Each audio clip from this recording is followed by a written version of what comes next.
Father, we thank you for your grace, your mercy. Let your presence increase. And let each one of us, Lord, be aware even more of your presence, especially in this fast and as we grow from glory to glory and grace to grace. We ask, O God, that you establish your word in our lives. And we thank you, Father, and continue to proclaim it is time for your saints to possess your kingdom. In the days of the 10 toes and the 10 horns, you establish a kingdom. And your kingdom that rises far and greater than all the kingdoms before, the Babylonian, Middle Persian, the Greek, and also the Roman Empire. It's a stone that grows and fills all the earth. And we thank you, we are in the days of the 10 toes. And we thank you, Father, that you have set up your kingdom. So let this kingdom that is seated upon this earth grow and fill this whole earth in this 7 times 7 years. Let your glory be seen, let your glory be revealed. Let all bow to Jesus.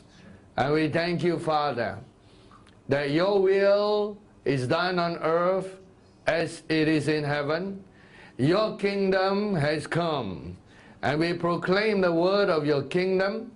And we thank you that Jesus is Lord over all. From the north to the south, to the east, to the west, over all of the planet Earth, we proclaim and we claim this planet Earth for Jesus. In Jesus' name. And everyone say, Amen. Now, just a little bit of revision. This is where we were this morning. And so let's put that down. And we were looking at angels and working with angels. And to understand how to work with angels, we identify what angels do and the different things. One is that they are ministering spirits, and because there's so many areas to touch on, and this is like basic Christianity 101, we are only focusing on guardian angels. Bear in mind that many types of angels, watchers, spirit beings, and angels, just as the enemy has what we call world and forces of the darkness of this age, we have what we call angels who are in charge over nations and territories, and they are assigned over different things. There are also angels over churches, as you saw the angel over the 7 churches, but those are actually representing the 7 spirits of God. But there are angels assigned over different churches. We have our COG archangel, and so there are many dimensions of angels that we could touch on, but we are just focusing on primarily our guardian angels. And the principle also apply when God blesses you and you begin to work with angels in the ministry, angels in the business, or angels in different areas. The basic principles still apply, but primarily your guardian angel. So remember where we are. And in talking about guardian angel, they minister to our spirit, soul, and body. All 3. We touched on that this morning, giving the scriptures. Number 2, we must understand, that is their role. And number 2, understand the communication dimension with them. And that is through our thoughts and through our emotions. And we show forth how that in this morning, introduce a subject that all thoughts have mass. That means they have weights. And you could feel the weights of different types of thoughts. And I might do a little experiment since we are revising on this, just to say, let's say right now, and if you can focus on me, and let's think about an animal, let's say a cat. Okay, so any cats you want in your picture. As you're thinking about a cat and what the cat is doing, that thought is like, you know, it's just like vibrating at this level on the earth. It's earthly concern. And then if you begin to think about something sad or something tragic that has happened in your life, then or some things that were hurting to you in the past. Of course, you may be cured and healed of that. When you begin to think of those areas, you could feel the thought go heavier. And then when you begin to focus on Jesus again, then your thoughts take a different dimension. And now, let's say you're thinking about Jesus, and you think about all that He has done, all the sacrifices He has made in heaven, and all that He has gone through on the earth, and all that He has put up on the earth, and how kind and loving He was to people around Him who never understood Him, and none of them were at His level, how His own disciples were even on the very last day of the communion, they were fighting who is greatest among them, but He still kept loving them. And then as you think about Jesus, your thoughts take a different intensity. It goes higher. So there are different weights of thoughts, just as there are different weights of feelings that we have. You need to be aware of that so that you know when your thought change frequency. You are aware, I'm sure, in Singapore, I don't watch the TV here, but in Singapore, you probably have, if I remember from the old days, TV3 still around. That would be the Chinese channel, right? Then you have channel 5. Okay, you're aware when you change channel. How can we not aware when we change channel in our thoughts? We should be aware. And these lines represent, the black one represent the dark thoughts, and the purple one, I draw this angel is purple color, and that would be, let's say, the thoughts at the frequency of the angels, and the light blue, heavenly thoughts. And we are capable to switch channels and train ourselves in those channels of thoughts. So we need to understand the communication level.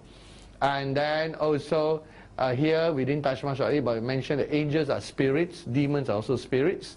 And then I talk about discerning visions and dreams and discerning of spirits. That the root word discern is the word diakrinio or diakrisis as a noun. And it's from the word krino, which means to judge. What does it mean to judge? That means we make a conclusion.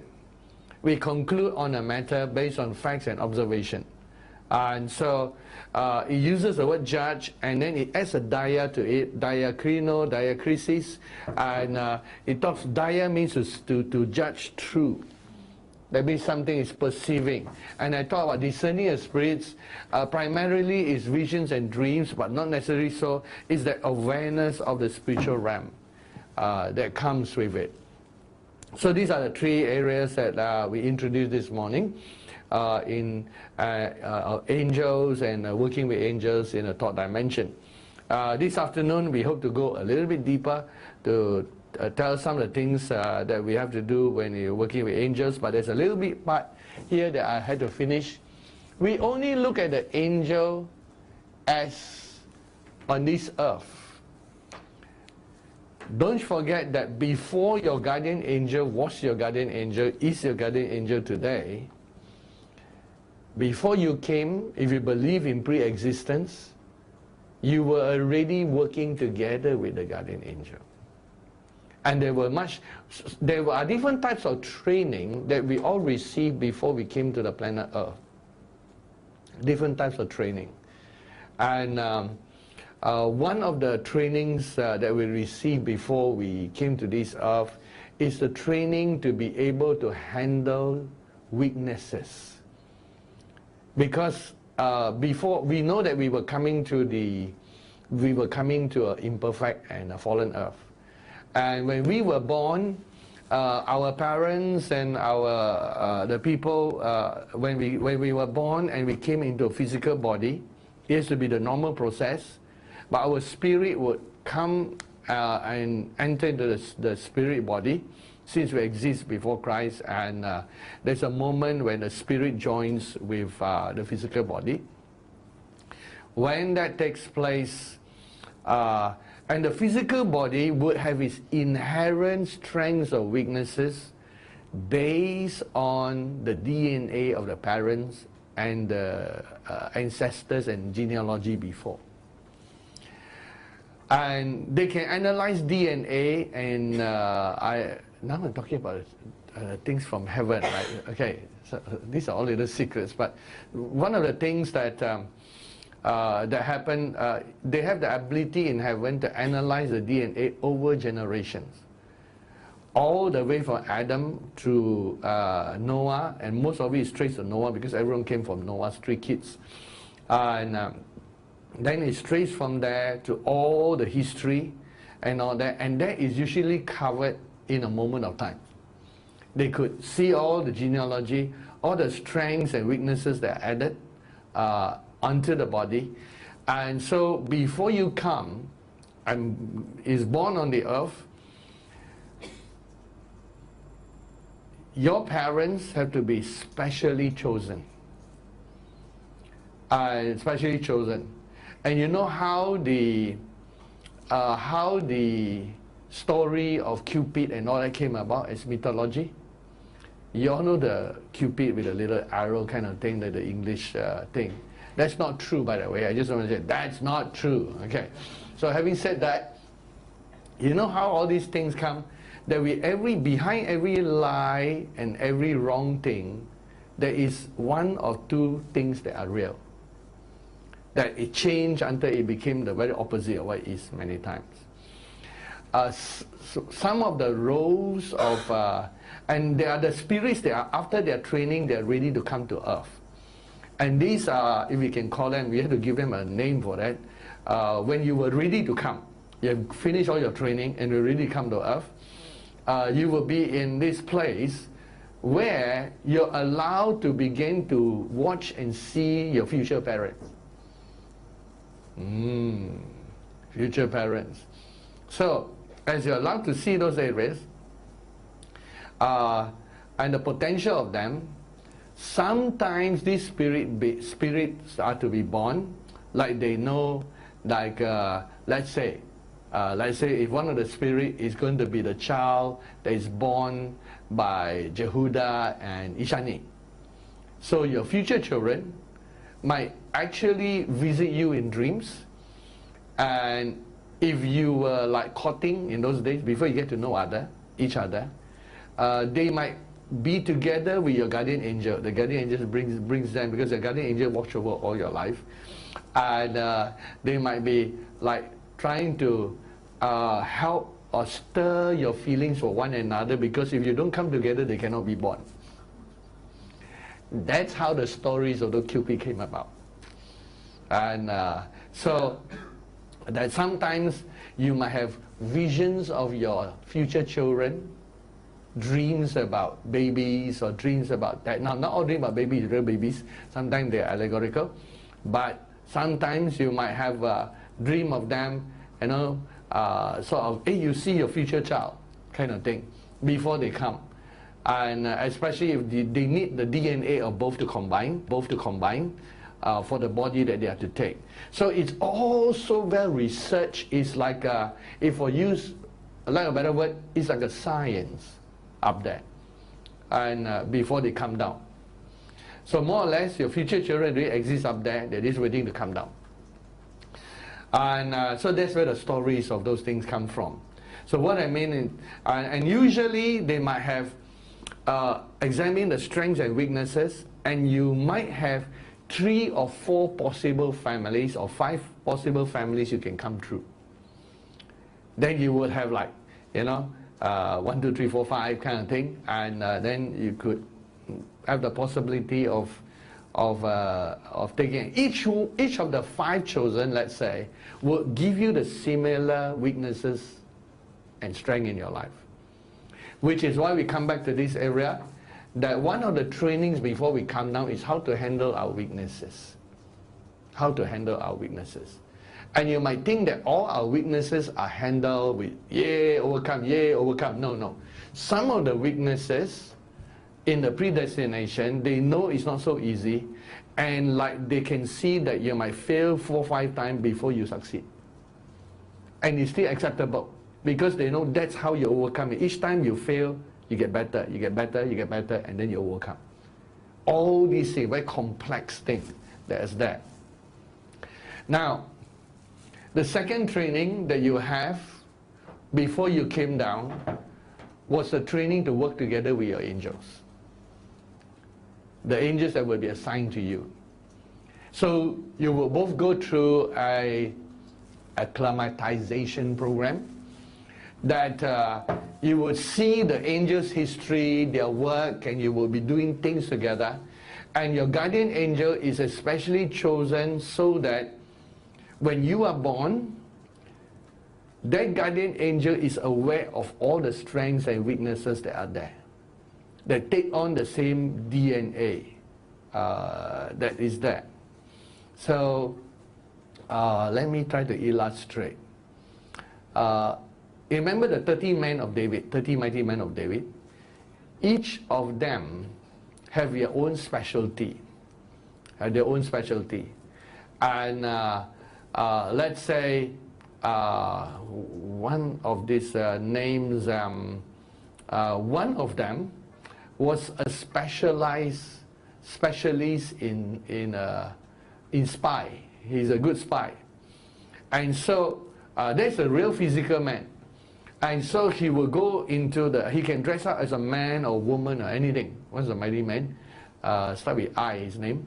And then he will go in, get all the information, and come back. Now, let's say you are supposed to do the same thing. And that's part of your mission and your job when you came to earth. Your guardian angel and you, before you were born, will be taken to observe this person. And you'll be taken to observe many other lives, to watch, to see, and study so that you could gain the experience. Because some of these things happen on earth. You don't have spy versus spy in heaven. Nothing to spy. Everything is so plain. If you're darkness, you're darkness. All these things only play out on the earth. So a lot of preparation goes into before you came to earth, and you might study different persons and all that, which is why sometimes people thought that they were reincarnated from the past. Their memories of scenes from the past or ancient times, when they thought that they were alive, experiencing those things. No, they were not. They were actually observing those things. When the memories came back, they thought they lived a life. Because they spent so long watching the life, they thought that life was theirs. And so that's part of the after effects perhaps of the training. So I want to point to before your guardian angel was your guardian angel. A lot of tuning takes place. And by the time when you come to the earth and you were born, because your guardian angel was chosen from what I call the front, chosen from the future, your future you to affect your finished product. That means your guardian angel is the one that sees you in your fullness. So when you were first born, you haven't developed yet. So under them will be assigned angels in charge of children, and they were working with your guardian angels. Then as you grow, there will be another angel in charge of working with teenagers, and they grow. So there will be many to grow. And it's only when you reach the perfect will of God in your life and you discover your destiny. Some people never discover your destiny. Then your guardian angel can reveal themselves to you and work with you. The original whom you work with. So that's the background that is there. Be an echo so we can shut off that speaker is echoing there. Thank you. And so that's a background that we have in working with all these guardian angels. You need to know background before we look. You can ask questions afterwards. And so we cover this part in the. We cover this part. You can still hear me? No. Alex, don't. Okay. Okay. Because your action, what do you do then? I offed it. Yeah, I turned it on. So this is different, huh? It works differently. So it seems to come from the speaker, but we can get rid of the echo. Thank you. Okay, thank you. So it's almost like golden ma. I'm gonna off the thing. Now it's different setup. Okay, so this is a basic thing. Now, I'm gonna expand upon that. I will need another chart. Done. Thank you. Okay. Right. Now, In this chart, we're going to look at different things. So I'm going to draw, across here. Okay, this is a spirit world. This is a natural world. Your guardian angels were assigned to you because you have to work in the spiritual world while in this natural world. And a lot of some people, of course, are born with spiritual vision and all that. There are few, but most people do not have that. And so your angel would traverse both sides, but primarily, let's get the color again, will be mainly helping you from the spiritual side. Of course, they have an influence in the natural. And here you are on this earth. And you can see that the link between the spiritual and the natural is there. Because you came into the natural world, and you ask why some people, when they're born, that they retain their open vision. Not really open vision. What they retain is a frequency. A frequency. And most of the time, their frequency allows them to see evil spirits, but not angels. And so they get frightened all their life. They see ghosts all the time. Not some people can see ghosts. But you ask them, see angel, they never see a single angel. Their frequency. So it takes training to change their ghost frequency to go to the angelic frequency. And that one is caused by their DNA makeup. Because certain types of DNA make you easier for that frequency.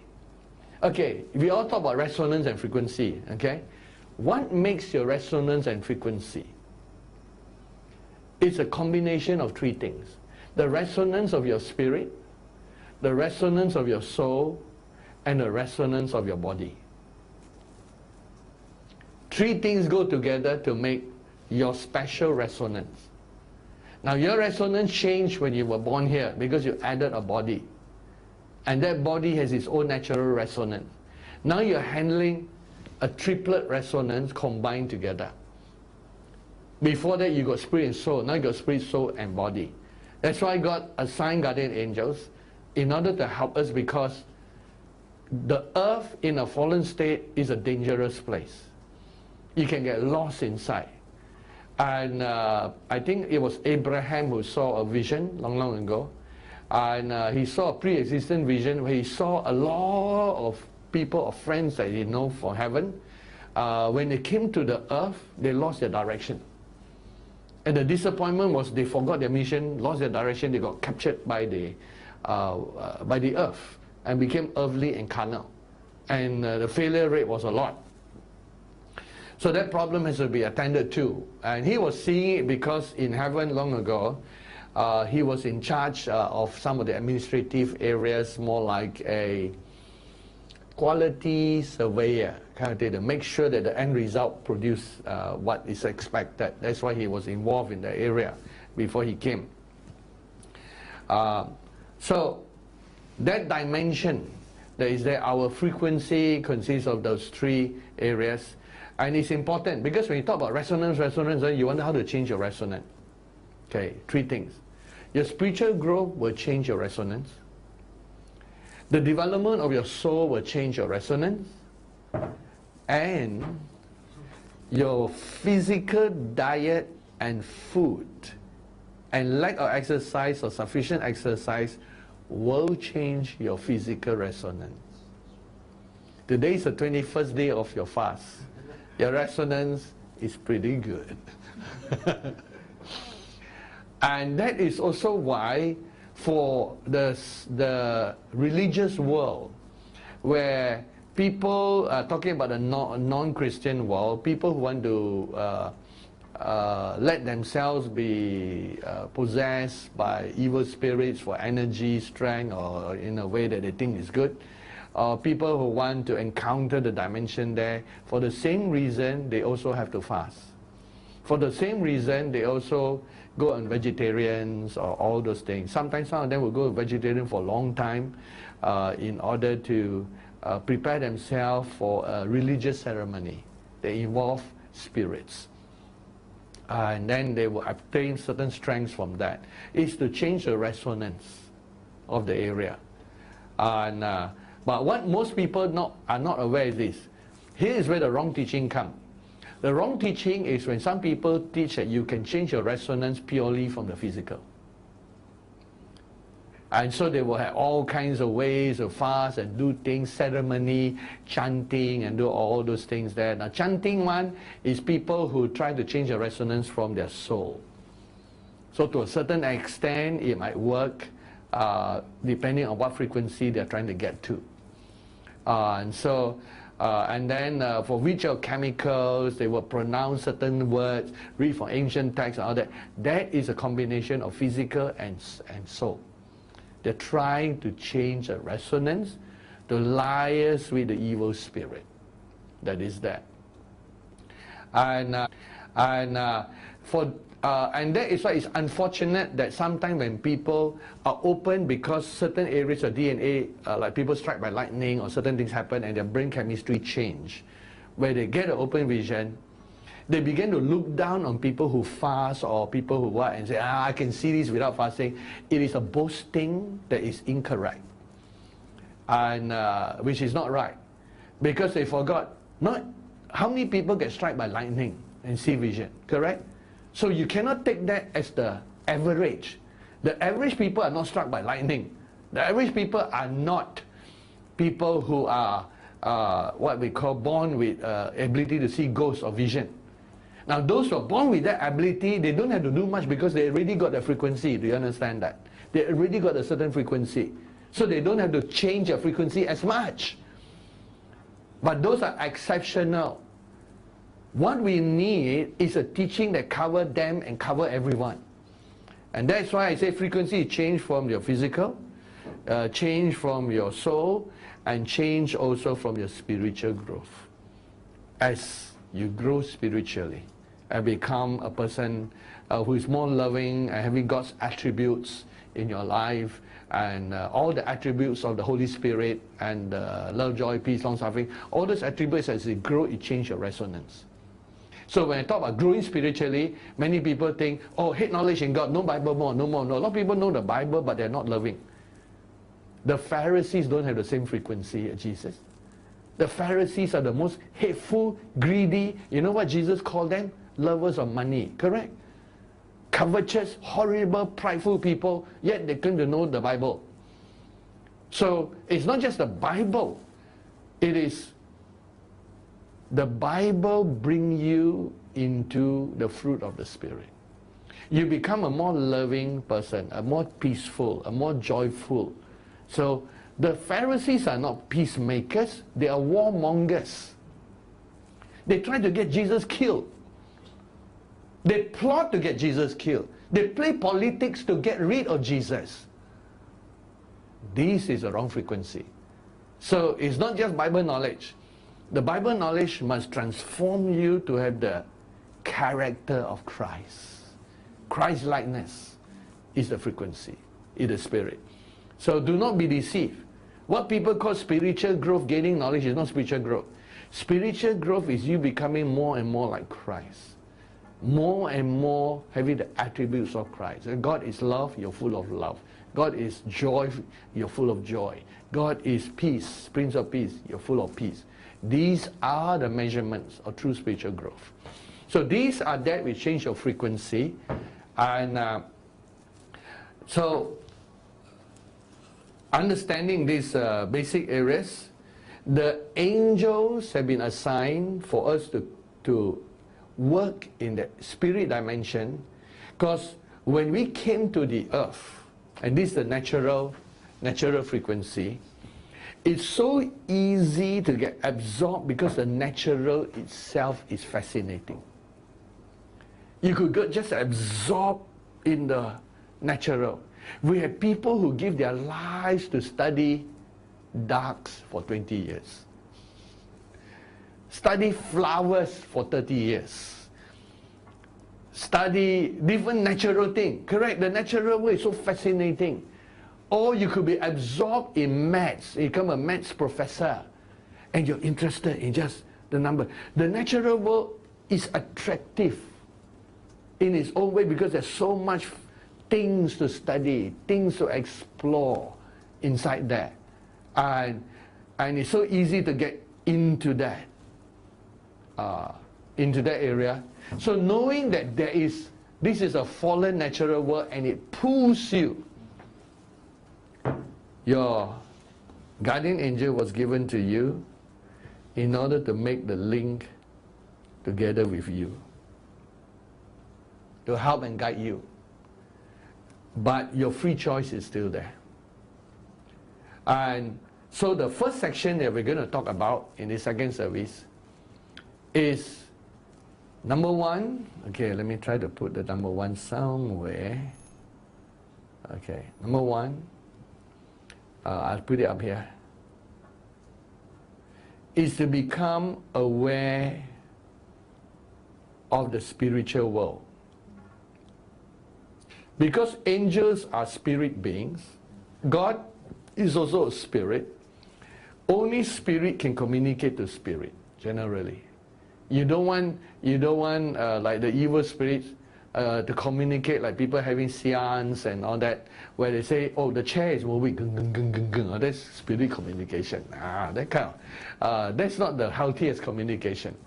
Or something vibrate, or a coin moving, or something like that. So no, you directly communicate in the dimension of the spirit. You have to become aware of the spirit. You need to be aware of what's happening in the spiritual realm all the time. Their awareness can be trained. Of course, meditation on the word can help us in those areas. The more you're aware of the spiritual dimension, the spiritual world, the more, and you're always thinking about the spiritual world, that also helps, and you're wondering what's happening in the spiritual world, all these pulls you into that dimension. And remember, in the spiritual world, there's good and bad also, because there are evil spirits, and there's enemy there. So not everything in the spiritual is necessarily good.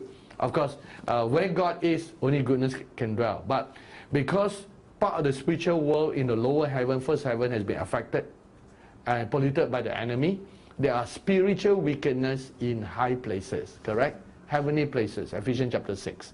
And because of that, not everything in the spiritual world is necessarily good. Don't conclude spiritual equals good. Now, there's a good spiritual and a bad spiritual. You need to be aware. Only the Bible helps us in that area. But awareness of the spirit is important. And the correct awareness. How do we develop awareness in the spirit? So 1A, praying in the spirit. When you pray in the spirit, in 1 Corinthians, I'll quote the scripture because it's all familiar to you. In 1 Corinthians chapter 14, verse 14 and 15. Paul says, if I pray in tongues, my spirit prays, but my understanding is unfruitful. Then he didn't stop. He says, what shall I do? He will do both. He will pray in the spirit and he will pray with the understanding. And then the other verse is important, so I better start looking at the Bible here. Just for you to see the verse in 1 Corinthians chapter 14, verse 14 and 15. There is, if my spirit prays, my understanding is unfruitful. What is it? Conclusion. I will pray with the spirit and I will pray with understanding. I will sing with the spirit, sing with the understanding. I will do both. Remember that contextually, Paul was talking about in the church. So he said, in the church, of course, you keep talking in tongue, praying in tongue, nobody understands you. So say something that everybody can understand. But if you're alone, by yourselves, Paul says in verse 18, I thank God, I speak with tongues more than you all. Think about how much praying in tongues he does. A lot, correct? A lot of praying in tongues. Now, there are different degrees of spiritual awareness as you pray in tongues. There are different degrees. I don't want to draw out the measurement, but the starting point when you're fresh in praying in tongues, the Bible says it's your spirit praying. So you cannot argue with the Bible. Bible is always right. So when you pray in tongues, the, what I call lowest level, is you just pray. And you don't feel anything. You're just making sounds. And something is coming out from your mouth. And you're just praying. Your understanding is unfruitful. In fact, sometimes your mind could be thinking different things while you're praying. But you're very disciplined. You know it's good for you, so you pray for 1 hour. Even though your tongue is very tired. So that's the basic level. And many people leave it at that level because they didn't know it's more. If you keep praying in tongues regularly in your life, you will reach a level where one day, when you pray in the Spirit, you can feel your spirit. Because it's your spirit. Like right now, if I ask you, can you feel your tiny little toe on your left foot? No. But now that I mention it, you try to be aware of the little toe. Are you aware now? I'm aware now. I'm actually rigging my little toe on my left foot. Right? Your right feet, the little toe. Can you feel it wriggling? I can wriggle my little toe there in my shoe. Right. But you were not aware until I tell you to be aware. So, are you aware of the little finger on your left hand? Now you're aware. So, you're trying to wriggle. Okay. Okay, it's hard to wriggle it alone. No? The others keep trying to move. Okay. So, can you move your little finger? By itself, try the rest not to move. Okay. Okay. That's not bad. Let's go to the second one. Okay, that looks tougher. You actually have to concentrate a little bit, correct? To move it alone, without moving the others. Okay, the thumb, of course, we're all used to the thumb. We can move the thumb anytime. But it's the little one that's harder. Okay, try the middle finger. Can. Okay, now move forward to the last one. Okay, there's a little bit of pause because I got to move it. Move to the second. Just the second alone. Alright. So, you notice you need a bit of concentration to do that. And when you pray in the Spirit, as you grow in praying the Spirit, you learn to feel what the Spirit is like. And you know why when people pray in the Spirit, they feel nothing? Because they were never aware of the Spirit. It's like a part of you that you never feel. But here's the challenge. You can feel the Spirit. And then you will grow to the stage where your tongues will change, and one day it might change to the tongue of your guardian angel. Where do you think Paul get this knowledge from when he says, though I speak with tongues of men and of angels? You know, usually when you, and have not love, I'm nothing but sounding brass or clanging cymbal. Now, where did Paul get this illustration from? You usually use illustration for things you have encountered. Because Paul has encountered angelic tongues and spoken in angelic tongues.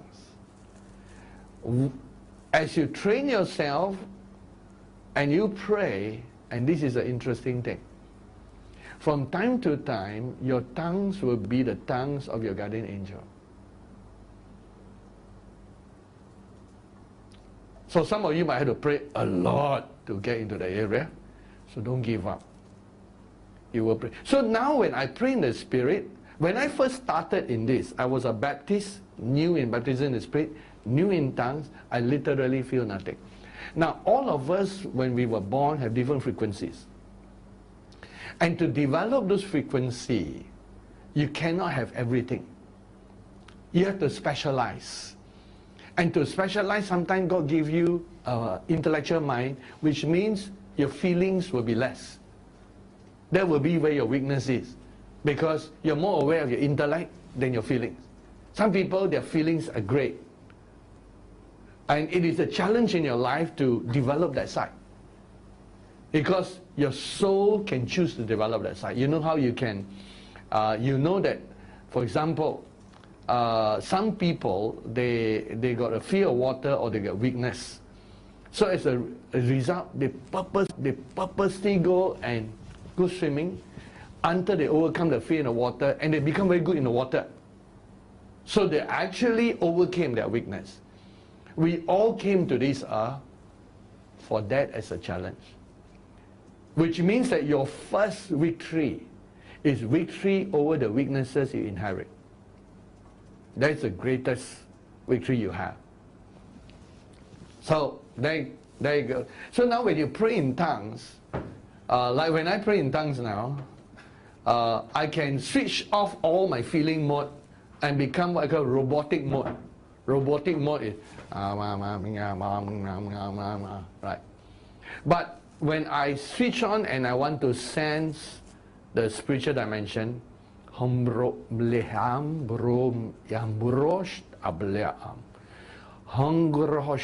see, the tongues that are coming out from you have a spiritual intensity.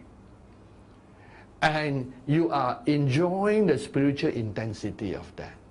And you could tell that tongues is different from just now. You know, that one not fully tongues. It's called baby tongues. Say, what's the difference between baby tongues and another tongue? Okay, let me explain the difference. Have you heard a baby trying to talk? Can they form full sentences yet? No. Same way. Because letting go the control of your language is a big step. So that's why it's a big step for people to begin even with a few words in tongues. La la la la la la la la. Some people wrongly, remember this is wrong. They wrongly get people to be baptized in the Spirit that way. They say la la la la la la la la. Now say it faster. La la la la la la la la la la. Oh, you got it. Right? I see people minister baptized in the Spirit that way. Say crazy. You know? So what happened is they get you to let go. Let go your control over your language facility. And that is the first step. So that is why I call it baby tongue, learning still the language of spirit, and you have let go. So if you retain that, you go, not bad.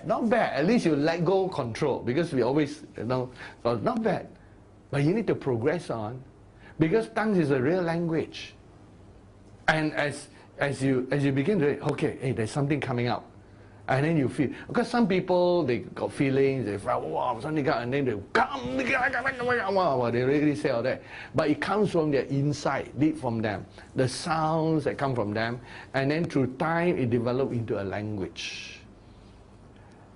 And as you grow in tongues, surprisingly, grow in speaking in tongues. Why do you think Paul said he prayed more than all the Corinthians? You know how much the Corinthians keep using tongues? And in the Greek, it's like he's saying, I pray in tongues more than all of you put together. Huh? Paul, that means you're speaking in tongues all the time. He knew the secret. And all the great men that God has used have learned to let go and move into the dimension of the Spirit. Cho Young-gi says most of his prayer is done in tongues. Kenneth E. Higgins says that. John G. Lake says that. Smith Wigglesworth says that. And people forgot these sentences that they said. So they use tongues most of the time. So as we grow, then now when I pray in tongues, I can enter the spirit realm. So tongues becomes a way where you're conscious and you're praying. Remember, 1 Corinthians 14, verse 14 and 15 includes singing. Right? I will sing. So the reason why I'm singing is because I also tap on the tune. Remember, when you're filled with the Holy Spirit, your heart is making a melody. So I tap on both the melody and the language, and straight away I'm in the Spirit.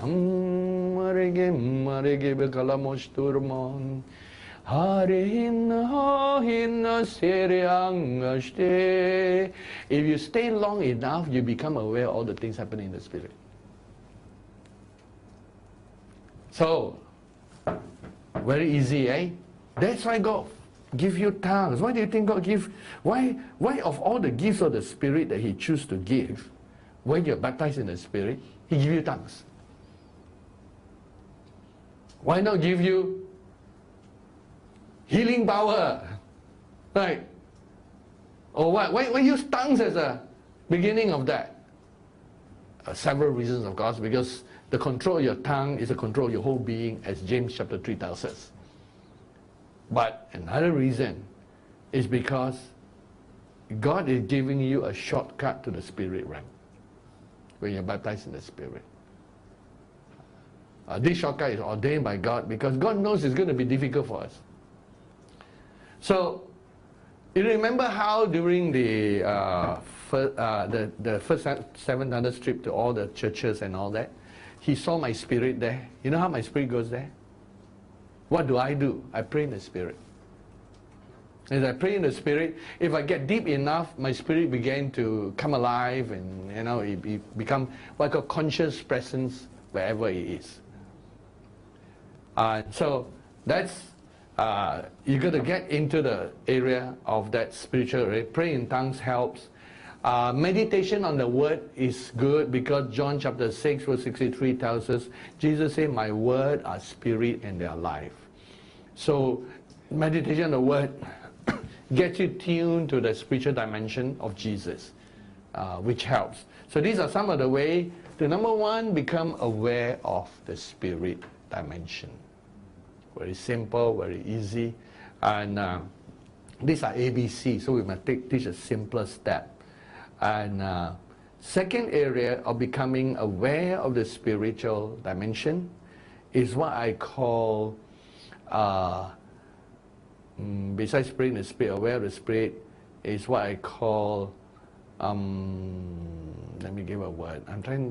The Bible word is actually exercising, yes, exercise with the word. Exercise in the Spirit. Being aware is one thing. Exercising the Spirit, or actually should be small s, your spirit man.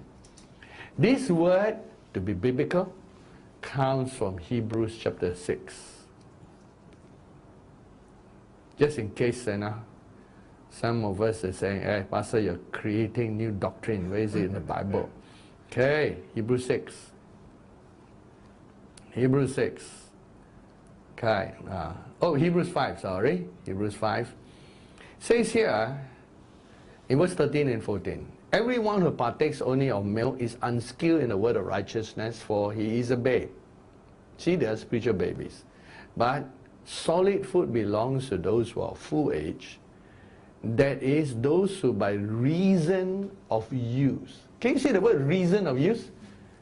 What does reason of use mean? That means you keep using those things, right? If you use a pen regularly, then by reason of using the pen, you can write. All of us are able to write. But have you seen your own writing when you first began to write in kindergarten? Correct? And so your writing might be very horrible. To form those figures is tough. And so it took time for you, by reason of use of the pen or pencil in your right hand or left hand, you learn to write. By reason of use. That means use many, many times. Then your handwriting improved, you could write things very fast, etc. Nowadays people type. Even typing. Some people are still two-finger typists. Please invest in a typing course, then you can type faster. It will only take a bit of time, and that's an investment that will pay for itself. Because it's so nice to be able to type just looking. Correct? And your hands move by itself. And it takes time. But I did it, and I could look at something and just type. Because my fingers know where to go. Because if you want to do those things, might as well do it well. Rather than, okay, where's the T? It's too slow. How to write books, how to translate Bible, how to do things. You gotta, cannot. So invest in that, since you're going to use that skill. So, by reason of use, You can type well, you can write well, you can swim well, you can run well. Reason of use, repetition. But it's not talking about natural, it says. Have their senses, and here's the word, exercise. Exercise to discern good and evil. The word there is from the word we get the word gym. You can say gymnastics. Okay, the actual word is, I don't like the way they put the epsilon as a Y. Epsilon should be U. You know, I don't like this romanization. This one, I'm going to change it when I come to my Bible put up there. Okay, it's actually G-U-M. So it should be gamnazo. Gamnazo. But forget about the word naked there, right? See, to practice naked in the games, right? But actually, that's the origin of the Greek word, because in those days all their games are naked. So, because the Greek glorify the human shape and body. But this is where we get the word gym. You go to the gym to exercise. When we get the word gymnastics, it's to do with contortions of the body in different area. And it is the word exercise. Exercise for what? To discern. Now, the word discern is diakrisis. You can see the word diakrisis, Romanized as D-I-A-K-R-I-S-I-S. D-I-A-K-R-I-S-I-S. Pause for a moment so that you know that the only two times, I could go it this way, and you can see that it's the same as the gifts of the Spirit, discerning. I'll tap it. Can you see diakrisis? Diakrisis of spirits, that include evil spirits or angels, right? And that is accepted in biblical teaching, evangelical Pentecostal teaching, as visions and dreams. Now, when you, how do I go backward? Okay, double tap. And so here, solid food belongs to those who always, who have their senses exercised to discern good and evil. And he's talking about your spiritual senses. See, there is a sense. Senses. Spiritual senses. So how do I exercise my spiritual senses? Now, what about our diagram? Where are we in the diagram? Here we are. Number one, aware of the spiritual dimension. And we recommend meditation on the word, speaking in tongues, worship, or doing spiritual things. Number two, exercise. So where's the treadmill for your spirit? Where is the weights for your spirit? Okay, just to pause for a moment. How do you exercise your spirit? Just want to find out what you're thinking. How to exercise your spirit?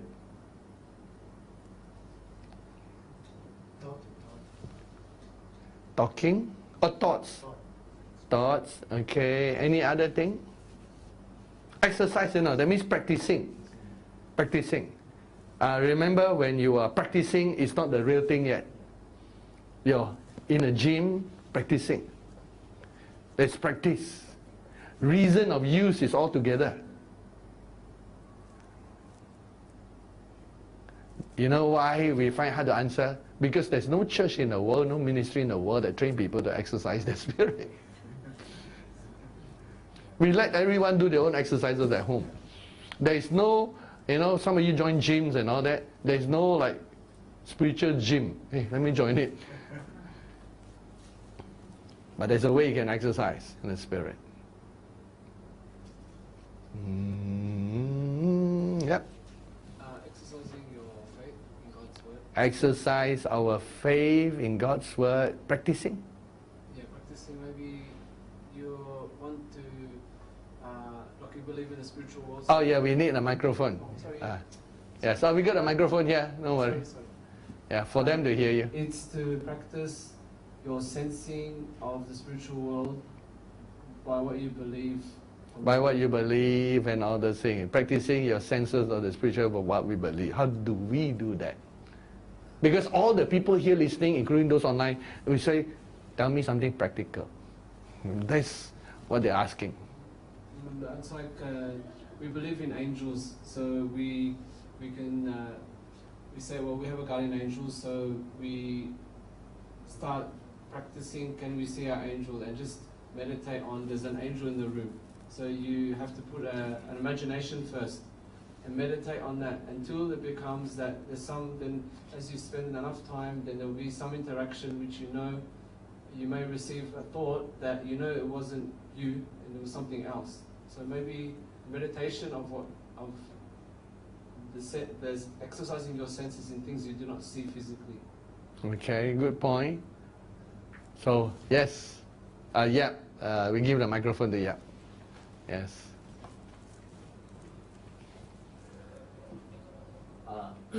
This testing, exercising is to confirm a no answer. This was in China, and I was having my breakfast, and there was a little boy, and he's probably around primary 3, and he should be in school.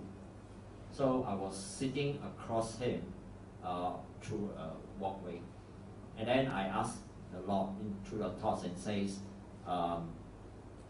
anything for this boy, probably I buy him a breakfast or anything. And I paused for a few seconds, there was no answer. So now I'm going to confirm it's a no. That means I'm hearing the Lord is a confirmed no. So I was looking at him, and he woke up with a kind of nudging, kind of a half awake. And that means his mind is still aware of surrounding. So I actually talked to him. Have you taken your breakfast? And he actually mumbled some word, don't disturb me, I'm sleepy. So it's a confirmed no that I'm hearing God. Don't bother. Don't get anything for him, no breakfast. Don't get anything for him. So I'm exercising the hearing to confirm it's a no answer. Okay. Very good. So these are some of the ways you exercise. And you could exercise by testing the thoughts you're receiving in the realm. Exercise by testing the impressions you're receiving. See, you got to test it up. Remember, it's okay if you get it wrong. That's what exercise is about. To check whether it's good or bad, whether it's true or false. You got to exercise that. Don't be overconfident and say, "Oh, every thought is from God." No. You're not Jesus yet. And so of course some people today name Jesus. Okay, you're not Jesus Christ of Nazareth yet, all right? So you exercise in that way. And sometimes the Lord will not reveal anything, sometimes He will. But you need to inquire, you need to ask, you need to stretch out your spirit. And then you will hear. Sometimes you don't hear, but you're in the position to hear, it comes to you. And angels are interested and they're activated when you begin to inquire into the spiritual dimension. Because they're spirit beings. They will assist you when you operate in the spiritual dimension. Because although they take care of your natural dimension, you must work and live this earth as if you're living in that spiritual world that is there, and live your life from there. And sometimes we don't ask, we don't exercise it, we take it just in the natural. Like for example, right now, I do not know, I don't have a clue as to where we are going in Toronto on September. I only know the dates. But I know that when the time comes, He will show me exactly what to go. There are different ways He's going to show me. The favorite method that they show me is I have to involve some natural thing. That means I must look at a map. And then I must pray. Now, why do they need me to look at the map? Why not they just whisper in my ear and tell me or show me a vision of a map? That is cooperating with them. And then, I'll flow, and then sometimes I look at the place, do research, and then feel my spirit, kind of thing. But sometimes it's very interesting. There was a time when our first trip to Canada, remember we went to the Thunder Bay, okay. Yeah, I was looking at where to go. And I saying, I really did my research. Toronto is just flat. There's not much places to build altar. And we want some main altar, and it must be within Ontario. And then I look at different things. I look at the mountains, and then I say, wow, this one you got to cross a river, campsite one day, then climb up and all this thing. And if I were alone, it's different. If I take a group, I got to consider the whole group. So I don't make decisions based on myself. I make a decision based on the weakest in a group. You know, we can go there, you know, climb 1,000 meters and all that. Yeah, we can go, you know, but the weakest in the group say, hey, leave me behind. And then I feel very bad because as a pastor, you take care of everyone, strong to the weakest. You don't want to have a prayer walk where only class 5 mountaineer can go. So, you know, finish. Then why do you want people to go? You know, just support you and just eat with you and say bye-bye, you know? No. So I realized again, that's a challenge. And the funny thing is, when I was looking, the angel came to my right side, put the finger right on the side, say, here's the place. I say, huh? Okay, then I look closer. Oh, it's Thunder Bay. And the angel smiled, I smiled. Because, you know, we're talking about the 7 thunders and all those things. So I said, that's an interesting name, I said. And that's how we found Thunder Bay. It actually, looking at the computer, the angel came to my right side and said, this is the one. But I don't expect them to do that all the time. I have to do my part. And that's called your part in exercising in the things of the Spirit. And then another thing is sometimes you can be praying. You know that there are always angels around. Okay, but don't always think you're right. You might make a mistake. But when you're praying, do this awareness of the spirit world, exercise your spirit, which means if your spirit man has eyes, your spirit man has feeling. They got the same 5 senses as your natural. Your natural touch the 5 senses, sense of smell, touch, taste, and sight, everything. Your spiritual the same. See the spiritual realm, touch the spiritual, feel the spiritual realm. It has its own dimension. Of course, I got quite a few interesting experiences in the spiritual realm where actually, it was half asleep, half awake, where I actually caught hold of a demon. I could feel the demon's body. So that was an interesting experience. And okay, there were 2 types of demons. The first time I experienced, their body, like when you hold a person, is soft like meat. So when I catch hold of that, for a moment, it was like holding a piece of wood. So, of course, if you got wrong theology and wrong teaching, then all demons' body are like wood. No, I know. You know, you should be smart enough to know that there's only one case. You cannot build a doctrine in one case. So I say that that's an interesting feeling, what the demon felt like. It was not like holding onto flesh and blood. It was holding like a piece of wood. And then when I got up, my hand was like that, but it was gone. Kind of thing. I said, why? I don't know, maybe God let me experience something. I was praying and half asleep kind of thing. And then the demon tried to disturb. I just sort of catch hold of that fella. And then, you know, in the natural, he was invisible. If you watch me, you see my hand like that. Say, what's that guy doing? And at another time, many years later, I had a different experience where I think it was in a place, and then for some reason it was like some sort of demon was in the way, and I was taking this demon and throwing it to the side because it's trying to stand in the way, and I was not afraid of the demon. So you catch it. It was, I think God has a sense of humor, like you explained. It was soft and fluffy. Okay, this was almost like catching a cotton ball and just throwing it off kind of thing. So it's so light and fluffy.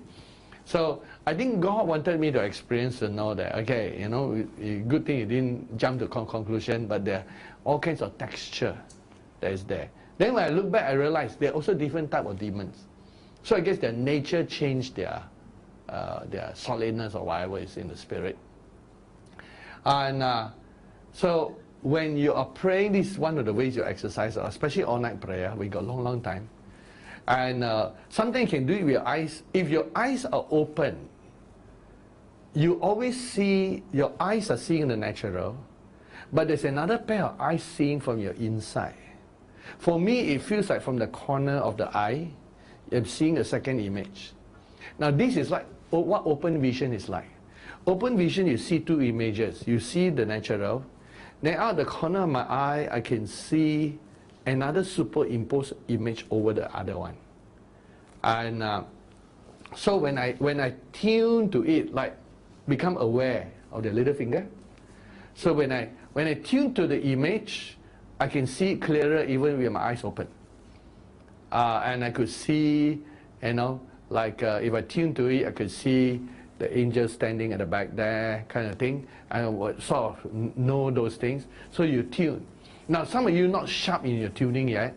So what happens is that when you're in the Spirit or praying in the Spirit or in online prayer or worship or every time, you sort of tune and see with your spiritual eyes. You can close your eyes if it helps you and see what it's like in the spiritual. At first I used to close my eyes. Now whether close or open, no difference.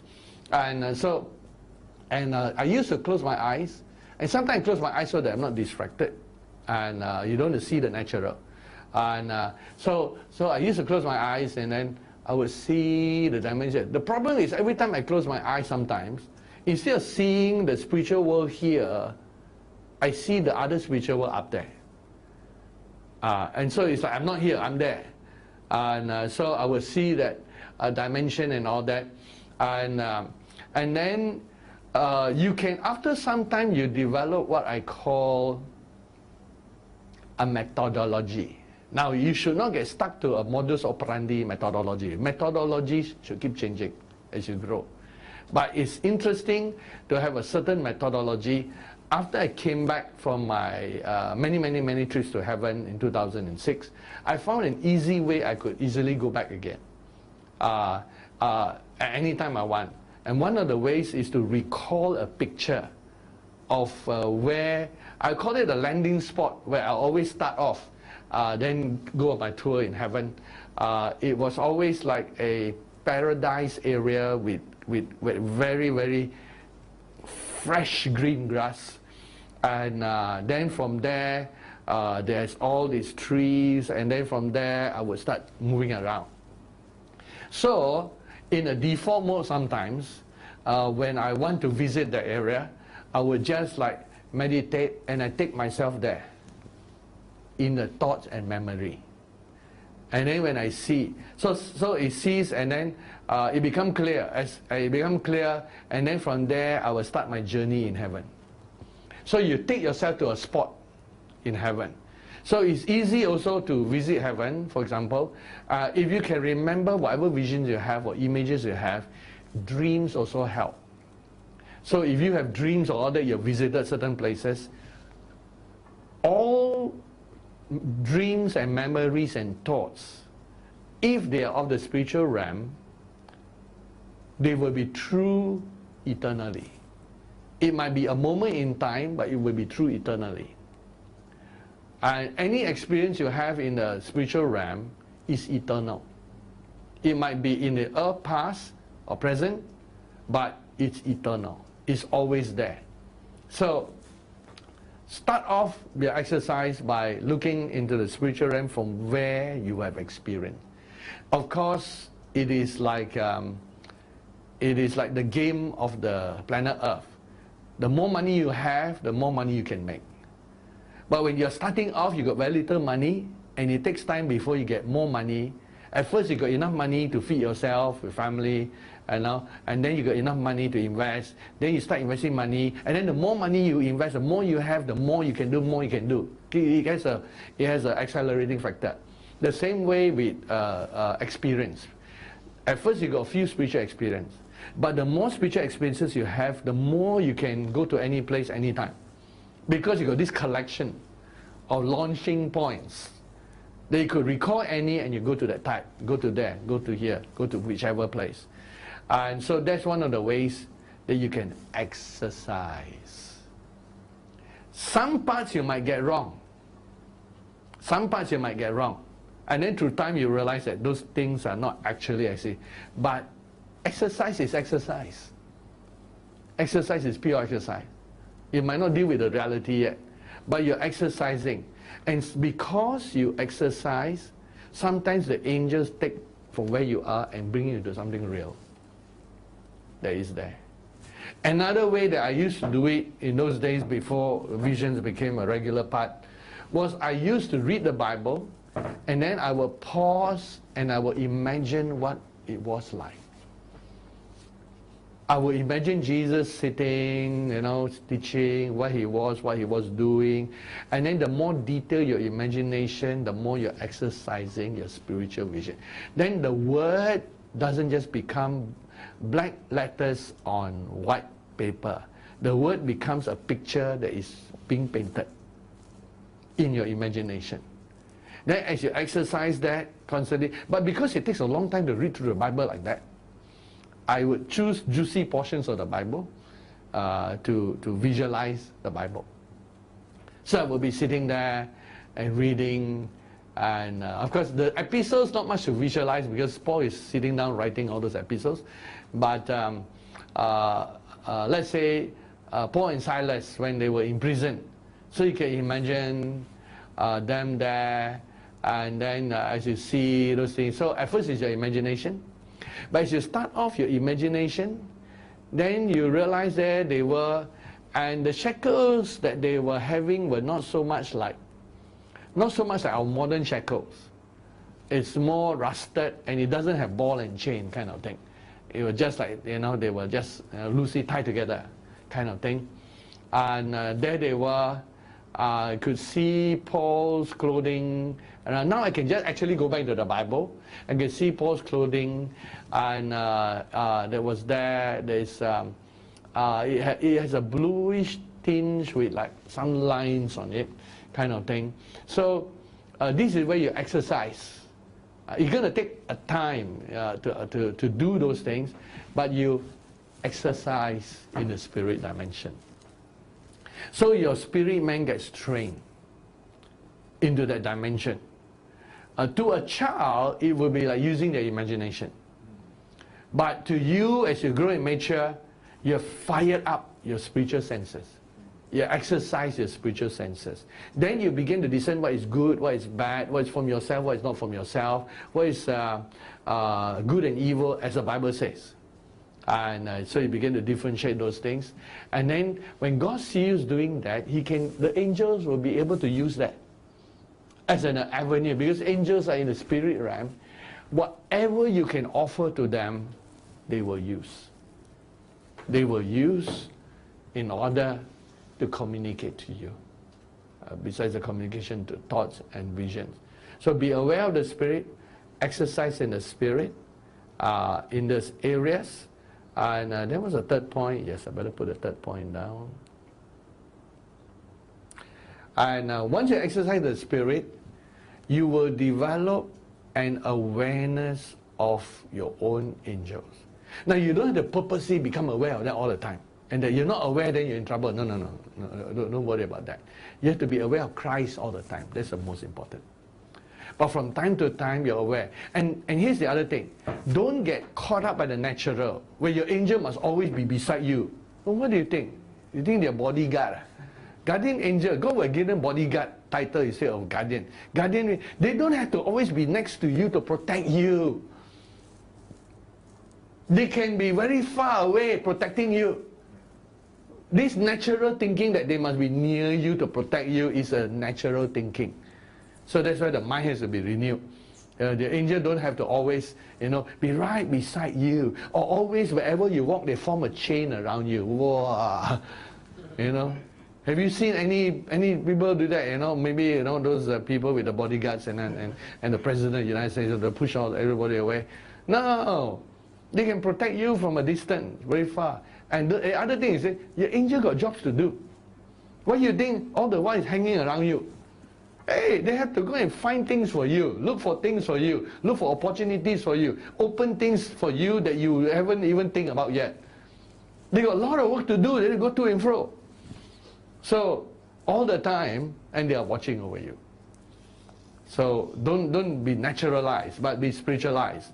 And that is what I call, when you become what I call this is what I call fully in tune with them. And I don't necessarily disturb the angel don't disturb me. They know I'm aware of them, and I'm aware of them, and kind of thing. But from time to time, sometimes you don't ask for anything, they sort of bring that part to you. That's where they initiate. And so this third point, fully in tune, what I mean is, in point 2, you are doing the exercising. In point 3, they are doing the initiating. Because you've grown to the level where your senses are exercised. You're all ready. So they initiate, you don't initiate. Sometimes they come and initiate certain things. Like I mentioned a few weeks back when, I think after the Thursday preaching, and then I was talking about some things and all that, and then I didn't get to worship before we went out, and then we went back, and then when we reached home, they wait and they reach home. Then when they reach home, then only they told me, you know, you should worship. I say, okay. I said, but the people are really pray and bless for them. And you say, oh, the worship is not for them, it's for us. So, okay, you know, thank you for the communication. So now I know sometimes I need to help them because they were continuing to do things. And so that was something else. So that's these 3 things you must do. And to help you along the way, angels are creatures or beings of habits and discipline and specialization, if I can use 3 words for them: habits, specialization, and discipline. You will find that I don't have enough time to turn to the various scriptures, but I just throw it out for you because I'm going to open for question and answer. You will find that when Gabriel's appearance to Daniel is usually tied to the evening offering. When the angel manifests to Zechariah, it was at the time when it was his turn to draw the Lord to do certain work in the temple. And Cornelius' angel liked it because at the 9th hour every day he prayed, and it was a memorial to the Lord. He fast and pray. Angels love habits, discipline, and they are very specialized. That means if a work of this angel is this angel, even though they can do the other work, if another angel doing the work, they will ask the other angel to do that thing for us. Because angels love to specialize. These are what I found in the nature of angels as you work with them. So when you have a disciplined spiritual life that is advocated by the Bible in Hebrews 11 verse 6, for it says, without faith it is impossible to please God. Those who come to God must believe that He is, and they must diligently seek Him. That God is a rewarder of those who diligently seek Him. Diligent means discipline, a fixed time. So when you have a fixed time. So what I work out with my angels is this, because my angels, the COG angel love 12 midnight. And so when he say, okay, he will give me a message at 12 midnight, he used to say, hey, every day cannot be 12 midnight. Then, you know, some days I go to sleep earlier, and especially early morning thing. What about on trips? And of course, all these questions are settled, you know. 12 midnight, where? Singapore time, Australian time, whatever time. So whatever time in the place where I am. So it's 12 midnight local time. So in the end, I got this arrangement that, okay, when 12 midnight come, whatever I'm doing, I open my spirit, you just download. So, because there's so many things to do. And then also sometimes in the morning, he also loves 6 a.m. 6 a.m. So sometimes I sleep late. If I sleep at 2, 3 sometimes, I already had a late night, and I had to sleep, some days I have to sleep late longer. So I say, okay, whether I'm asleep or awake at 6 a.m., just download whether I'm dreaming. And they do that. So you must make that arrangement with your angel. But don't be lazy. So say, okay, you do nothing, you want them to download on you. You also need your discipline with them, where you have time that you think about God and worship God, you're meditating time and all those things. And angels love discipline. And after some time, they're creatures of habit. They will come at certain time. They're very, very, you could almost mark the clock by them. That's how disciplined they are. they're precision, they're creatures of precision. And so when you work with them, and you give God certain hour, a certain time, and you wait on God regularly, and they make that their favorite time with you, it will take place. It will take place.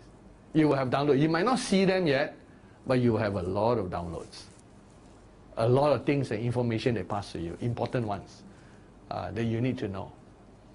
And of course, after some time you're trained, you open 24 hours all the time. I've trained myself to open 24 hours all the time. Always aware of any thoughts or anything that comes, because I'm aware of every thought that comes, that flows. Like your antenna is receiving every signal. And you have a storage section that stores all the things. And so it's important to train in that area. Okay, open for question and answer. Working with angels. No questions. Yay, we got short, we can close. Anyway. Okay. One question. So, Yeah. is it that we have in the Bible that the Lord Jesus wants to commune with us, so we communicate with God through prayer and fellowship. But then, is there a part that we have? The angels are linked to the Holy Spirit. But is there a place for us to communicate directly with angels, or something that we need to initiate, or is that something that just flows? So communion with angels versus communion with the Holy Spirit, was it the same? Angels we should treat as our best friends, and they're always with us. And the real angels of God don't talk too much. They only talk when necessary. And so we don't actually have to initiate. We just acknowledge each other's presence. Acknowledge each other's presence. So the angel knows that he has something to tell me, he will tell me. Like, one reason why sometimes you all don't see angels yet, because if you can start seeing angels, you'll be so troublesome to the angels that you become a leech to the angels, so that the angels say, yeah, this one, exhausting. Now that they can see me, they're always asking me 10,000 questions a day. So, so they know you don't know how to treat angels, so they don't appear. When you know how to relate with them, or you overdo it. Remember in the Bible, Colossians says don't worship angels. So when once people see angels, they say, wow, then their testimony for the next 7 years are all about that. Something wrong. We are too childish. So you should take them as a normal part, and they are very powerful creatures. And we worship God always, but you learn to respect them, work with them. So because of our human inability to treat them correctly, so they cannot relate. Like so far in my relationship with everyone is very good, But as the church grows into 1,000, 2,000, 10,000, you might have very odd people who don't know how to give you space. Give you space. So like, let's say, hey, sometimes I want a quiet moment. But because I'm in public, they have a long line, ask questions, and they don't realize I'm just there to be their friend, to eat with them. So let's say when let's say we are having a lunch, you're used to me and I'm used to you, that's fine. But let's say if every time I have lunch, it's also Q&A, I will avoid lunch. Correct? Because then I'm eating lunch. Q&A. Lunch is lunch. We can share. We can joke. We can all the things. We are at a different level. And then if we got very complex question that will take 2 hour answer, you ask during the time, how am I supposed to eat lunch? Kind of thing. So balance. But once you have got imbalanced people, then unfortunately the only way to do that is to avoid these people, because they don't know balanced relationship in those areas. So the angels have the same feeling, that if they appear to us, they begin to relate well with us, are we going to be the imbalanced type of human being, gawking at them? The worship is going on, everything, and the angel is standing there.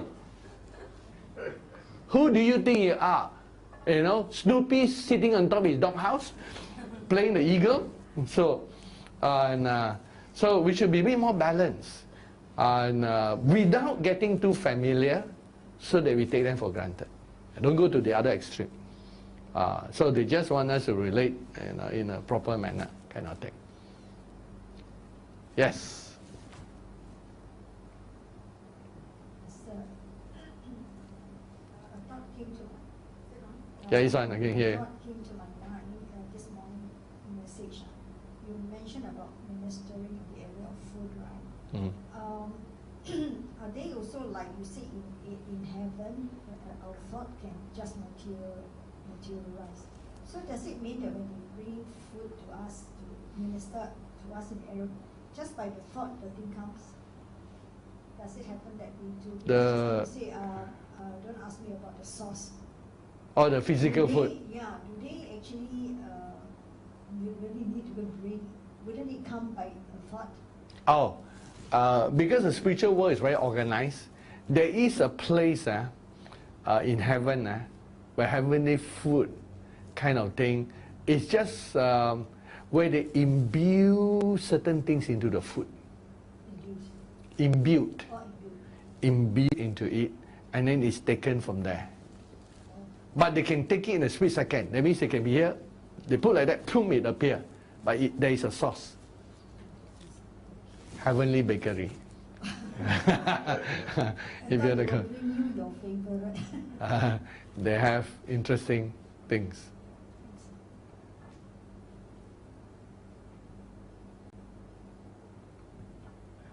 Master, I have a question. Yes. Okay, the guardian angels, would they be reassigned? Let's say if somebody passed away. Usually no. Once a person passes away, as you know, if the person is in God and going to heaven, the guardian angel will accompany them also, because this life doesn't finish. What about those that Hell. do not know the Lord? Okay. Many of those who do not know the Lord, if they are in the spiritual world under training, the angels will accompany them. That's how nice they are. And for those who are going to hell, the angels have been reassigned, abandoned them long, long ago. That means even before they die, the angels have been reassigned. It's like God gave up on them. So whatever goodness they have, no more. God don't waste resources. And once a person crosses a line, God don't waste resources, the angels have been reassigned. So that's the only reassignment. So what about those guardian angels that have not been assigned yet, let's say for future children that have not been born? Oh, they are now training with the children. So the training already starts from heaven. Because all the number of living creatures are written in the book of life. You know what the book of life is? The book of life contains every name of every single life. Not one more, not one less. God kept that book in the gazillions. And so there is not a single extra person. So the census in heaven is fixed. Once God breathed out the creation of living being, the census, God don't have to collect census because the spirit beings are the same as He is created. The number of angels, the number of all the different things. And the only thing is on the earth, we see them transfer from one dimension to the other. But it was not increasing the population of the universe. It was increasing the population of the earth. So they transfer from that to that. So everything has been assigned in God. Interesting question. Yes, any other question?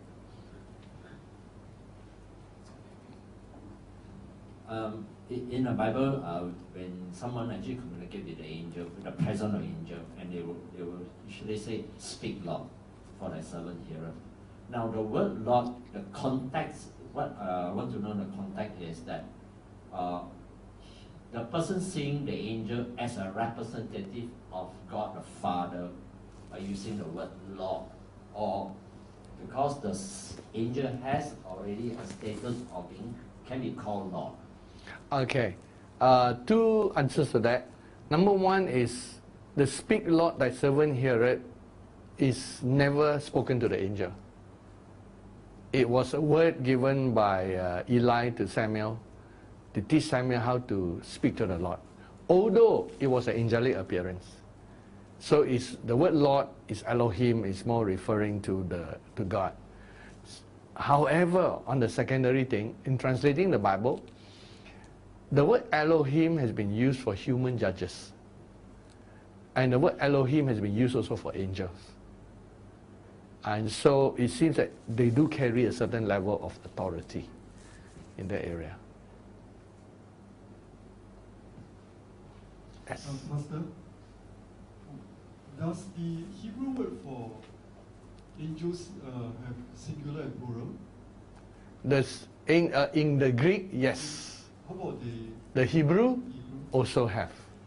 So if we look at Genesis 32 verse 1, it says angels here, but when I look at the Hebrew, I couldn't discern. Which one? Which Genesis? 32 verse 1. 32 verse 1. Oh, okay. This is God's camp. In your question? The angels, is it a translation correct? Or really? That is Malak. Explore. Look up Malak. Okay, we are very limited in dictionary in that. And so you're saying that is singular? So it's confirmed, it's plural, is correct? Malak? Yeah. Because It would be. I saw other instances where it just says angel, but it's Let me also look at singular. my cross-reference to my, where's my other one from the side? Okay. You use the LXX too. Yeah, LXX. The Greek. Where's my LXX? Okay. Open, yes. LXX, open, cross-reference. LXX, by the way, for those of you, is the Greek version of the Old Testament. Because I did not put the Hebrew thing inside, I was waiting for the price to come down for that. LXX, with passings and apparatus. Okay, that was fine. And then move it a bit.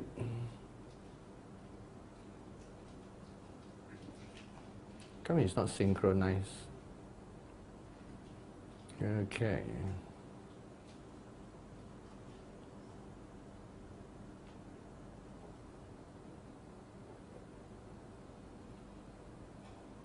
Finally you can choose it. Genesis 32, verse 1.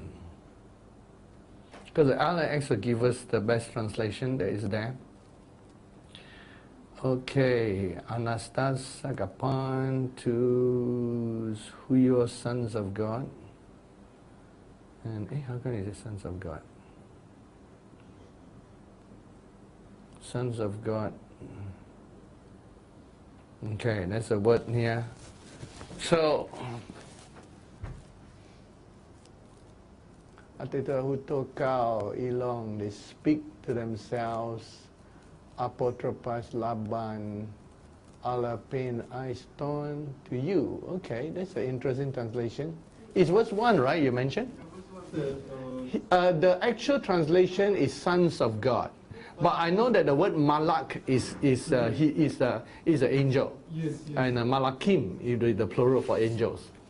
Oh, but so now it looks like they translated angels, but it's Malak only, right? Yes. It's only Malak, but in the Greek it's plural. Sons of God, they call them. Yeah. Tus huyus autu. Let's see on this side. 32 verse 1, right? Yes. Okay. Let me put it side by side. Genesis 32. 32 verse 1. Okay, side by side. Yes, I would say so. That is so short and this is so long. Okay, definitely the original must have been in plural. But remember that our Old Testament is not based on the original. It's based on the what I call the Torah or the Tanakh. which is the one that they're using now in the synagogues. For some reason, they've chosen that one. So in this case, right, okay, anyway, the translation is a technicality. Yeah. So in this case, Jacob is met by many angels? Many. I would rely on the LXX because it's older than a lot of Hebrew scripts. So the word huios is a plural, tous huios. Yes. It's a plurality that is there. Yeah, but it actually says a lot of other things too. Yeah. Elogan. Wow, they give him words. I don't see the translation of words inside there. Kai aposte rise Laban. And Aiston Topon Autu. They met him at a certain place. Well, there's more in the Greek. So your point was that the point was that in this case he's met by many angels, really? Definitely because of the second line, where the word Mahanaim is a plural, and it implies that it's like double camp. Like he met groups of angels, implying. And so he met many of them. But we are not told a lot of things that happened. Now in the LX is very interesting. LX is here. It actually says that Anastas de Laban to Proi Catephilesen. So he sort of encountered sons of God, and then there was a delivering of some spoken word to him, and so that's a totally more. And then at a certain place, so Aiston Topon is like his place, his way. So this way is translated. It's a certain place that he met them. So apparently he might have encountered them in a very spiritual way, almost like battle. Might have built an altar even. We're not told much because whatever he must have never shared, but it must be a life-changing experience. To name a place is a big thing. In the spirit right now, if I look into it, I saw him building altars. More than one altar. I don't know why more than one altar. They'll look at it later. But it's quite a mighty encounter. So when let's say the Lord allowed you to see one angel, or the Lord allowed you to see many angels, is the encounter with many angels a significance? Then one angel, yes it is. And one of the funny things I find that the angels have allowed me to do now, of course they know it, is to overhear their conversation. This is something like Daniel received. Remember, Daniel was allowed to overhear what angels are talking. So they don't always like that. It's like intrusion into their world. But when they're used to you, they let you intrude into their world. It's like good friends let you hear conversation, right? Somebody has a phone call and it's private, they say, hey, excuse me, they go away, correct? But if the conversation is something that you are privy to and you know the person, everyone is in the know, you will speak in front of the person. You don't need a private time. So the same way with the angels, it is different when they let you hear the conversation. It's different when they allow you to see the other angels that are with them. And it's different when they let you only see one. Definitely got difference. Okay, so if you encounter with more than one, then you know something. Consider thyself privileged. Consider thyself privileged if you encounter more than one. Look at another passage, Genesis 48. Genesis 48. Verse 16. Okay. Genesis 48, verse 16. Oh, I'm glad this one is synchronized now. Okay. Because earlier on... this is singular. Even the LAX is singular. Correct. This is singular. So the earlier verses was talking about God. Then suddenly he switched to the angel who has redeemed me from all evil. So is it... Good angel, this one. So is it really that he's saying that and he knows that he's his angel that delivered him from all evil, or is he still trying to refer to God? No, he's talking about the angel. Talking In the about Old Testament encounter, almost all the encounters will be angels who stood in the place of God. Remember Moses? Moses' encounter, the one I can tell you, there is Archangel Uriel in the bush, representing God. And then the one when Samson's father, was it Manoah? Yes. And the sacrifice was accepted. That was Uriel. And for some reason on that day he has a staff. So when he put the staff there, the fire came and consumed the sacrifice. The angel inside the fiery furnace, the one where they thought it was the theophany, the manifestation of Christ in the Old Testament, was actually Melchizedek the cherub. Melchizedek the cherub appeared inside there, and the three young men, Shadrach, Meshach, and Abednego, were singing a song. That song is recorded in the Catholic Apocrypha, the one in between the Old Testament and New Testament. Is called the Song of the Three Men. Yeah, that is a song they sang inside the thing, and that song was taught to them by Melchizedek the cherub.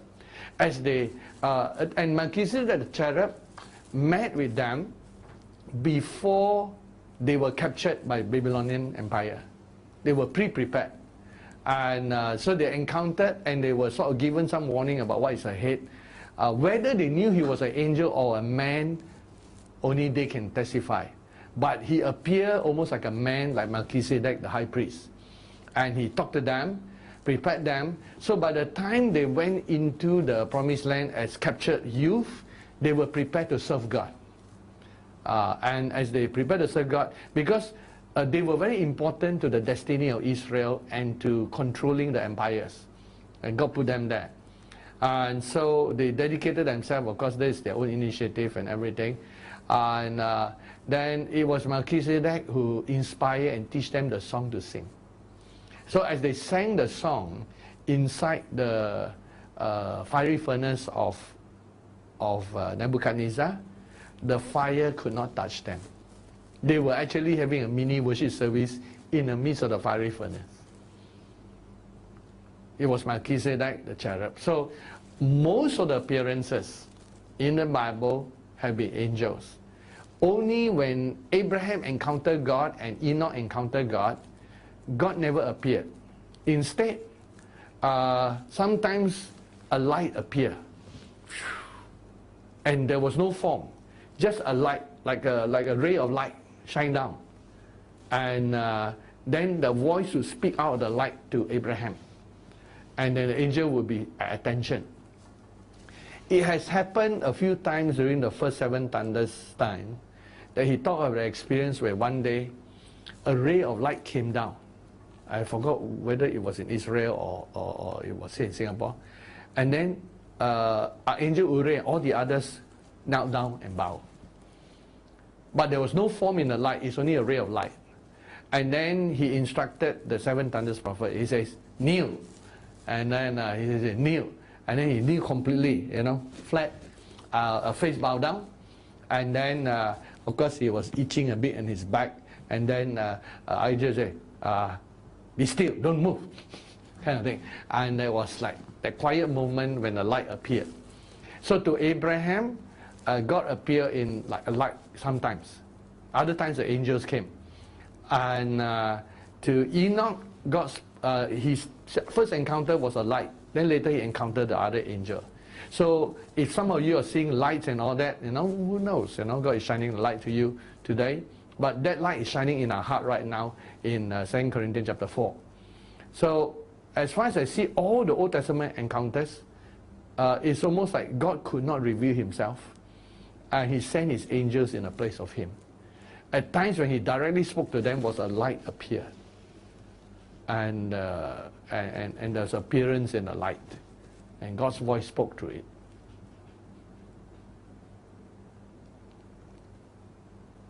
Yes. We get a microphone over there. Oh, there's one here, okay. Yeah, the three thoughts.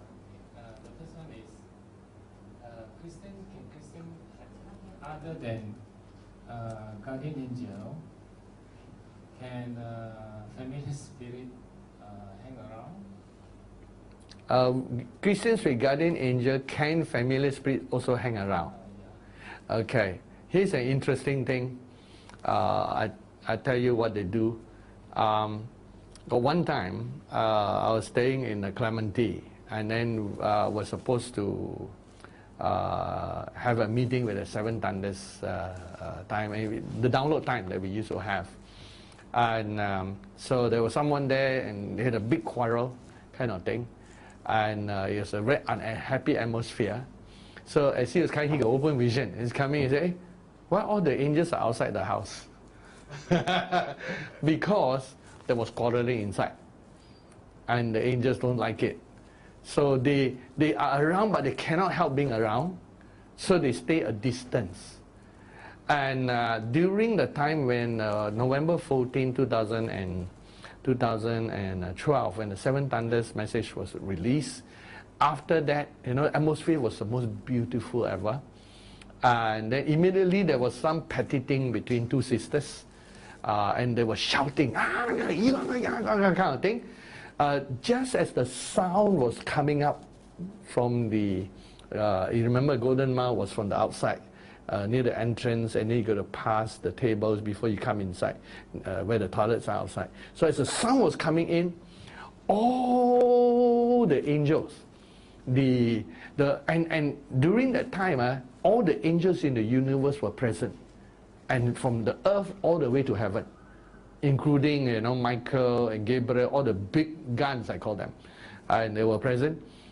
That's when the sound came. At the end, people thought the meeting is over, but it's not over for the spiritual realm. And when the sound came, within a nanosecond, all the angels disappeared. And disappeared. And it's described to me also by the Seven Thunders. And then the only angels remaining were the guardian angels, because they cannot disappear. They had to hang around. But they were not happy. So they would go away for a distance. So sometimes when a person is still with God, in God, and have some good qualities so that he can tap on that, but he got still some areas that give in to the enemy. So it's like every time he's giving in, the guardian angel cannot run away, but will be like a distance, or like I said the other day, outside the house, waiting till the period over. Then you repent, and the family said run away, then they come back in. So they do avoid each other. They will not tolerate the presence of evil in their presence, or unholiness. So that is the what I call a worst case scenario, where a person is still in jumping between both worlds. So for us as Christians, how will you think? What should we do to really show off the familiar spirit? Show off the family is to actually reject them and whatever hold they have on our life through any objects or anything. Usually, familiar spirits usually travel together with objects, inheritance or heirlooms or whatever. And when those things are burned or given up, then they go forth. One time when we went to somebody got converted, asked us to remove the altars and all that, so we took the altars away and burned it. And this person had been troubled by spirits for some time. And when we were there, and then I could pick up. Funny thing, sometimes I pick up and not the Seven Thunders, it is a vision. And I said, when I was there, I straight away pick up. I had this vision and I saw some object that the person had upstairs. And so I described it and say, they said they don't think they have anything. I said there is. So they go up and search all the drawers and they found it. The moment they got rid of it, the first Seven Thunders saw the demon ran downstairs, because this person experienced demon pushing on the staircase. Demon ran downstairs and ran across the road to enter another place. So that's strange. So you need to get rid of, renounce it, or get rid of that, any objects that come with that. Usually idolatry is a big thing. But subsequently the story was that demon later, because there was another person who was observing us, or rather was there with us to help the thing. I was told that when this person go back, the demons could sense that this other person who accompanied us had a lot of weaknesses. In fact, this person, the same person who disrupted the Seven Thunders meeting. And that demon that ran away, after some time, because demons are like, I won't call them orphans, I'm going to use the word, like they also got used to humans kind of thing, and they want to attach themselves to humans for evil. This demon, in the end, started following this other woman. And that was why this woman became more and more worse and worse and worse, and become emotionally uncontrolled and explosive, and a lot of strange behavior, and partly caused by demons, and the disruption was also partly that. So whenever you actually exorcise demons, one need to live a life that is truly righteous, kind of thing. In the gospel where Jesus mentioned when the person is cast out of the spirit, dry places. Dry places. What do you mean by that? Dry places is a place in the spiritual world, fallen state, is on the outskirts of hell, where it's very dry. Remember the place where the person, the rich man, asked for water? So it's in a section of hell on the surface area, and that's where they go and wander around. It's a real spiritual place, and they wander around for a while before they try to come back. Yes. Concerning praying in tongues, I came across one. I heard, the testimony of a minister. He said his experiences when he pray long hours in tongues, because he's a minister, and when he came to church to minister, he experienced a lot of healings, deliverance. So how does it work in this kind of? It's because he's prayed up. When you pray in the Spirit, you are prayed up. You're filled with the Spirit. So the principle is, as long as you're filled with the Spirit, anywhere you go, miracles, things, all that can happen. Yeah, being filled. So if you're filled with the Spirit in your work, signs and wonders can take place there. As God's permission. My personal experience is, of course, when I came to here, attended here overnight. My experiences is when I pray. Of course, when I pray, my recent experiences is the tongues that I pray. When I experienced the praying is the tongue. The desire to pray actually is more when I initially of course my experience is when first hour of pray first hour or so of praying, of course it's like more of the mind source of experience, but as I go deeper, then I could sense the change in my emotion side.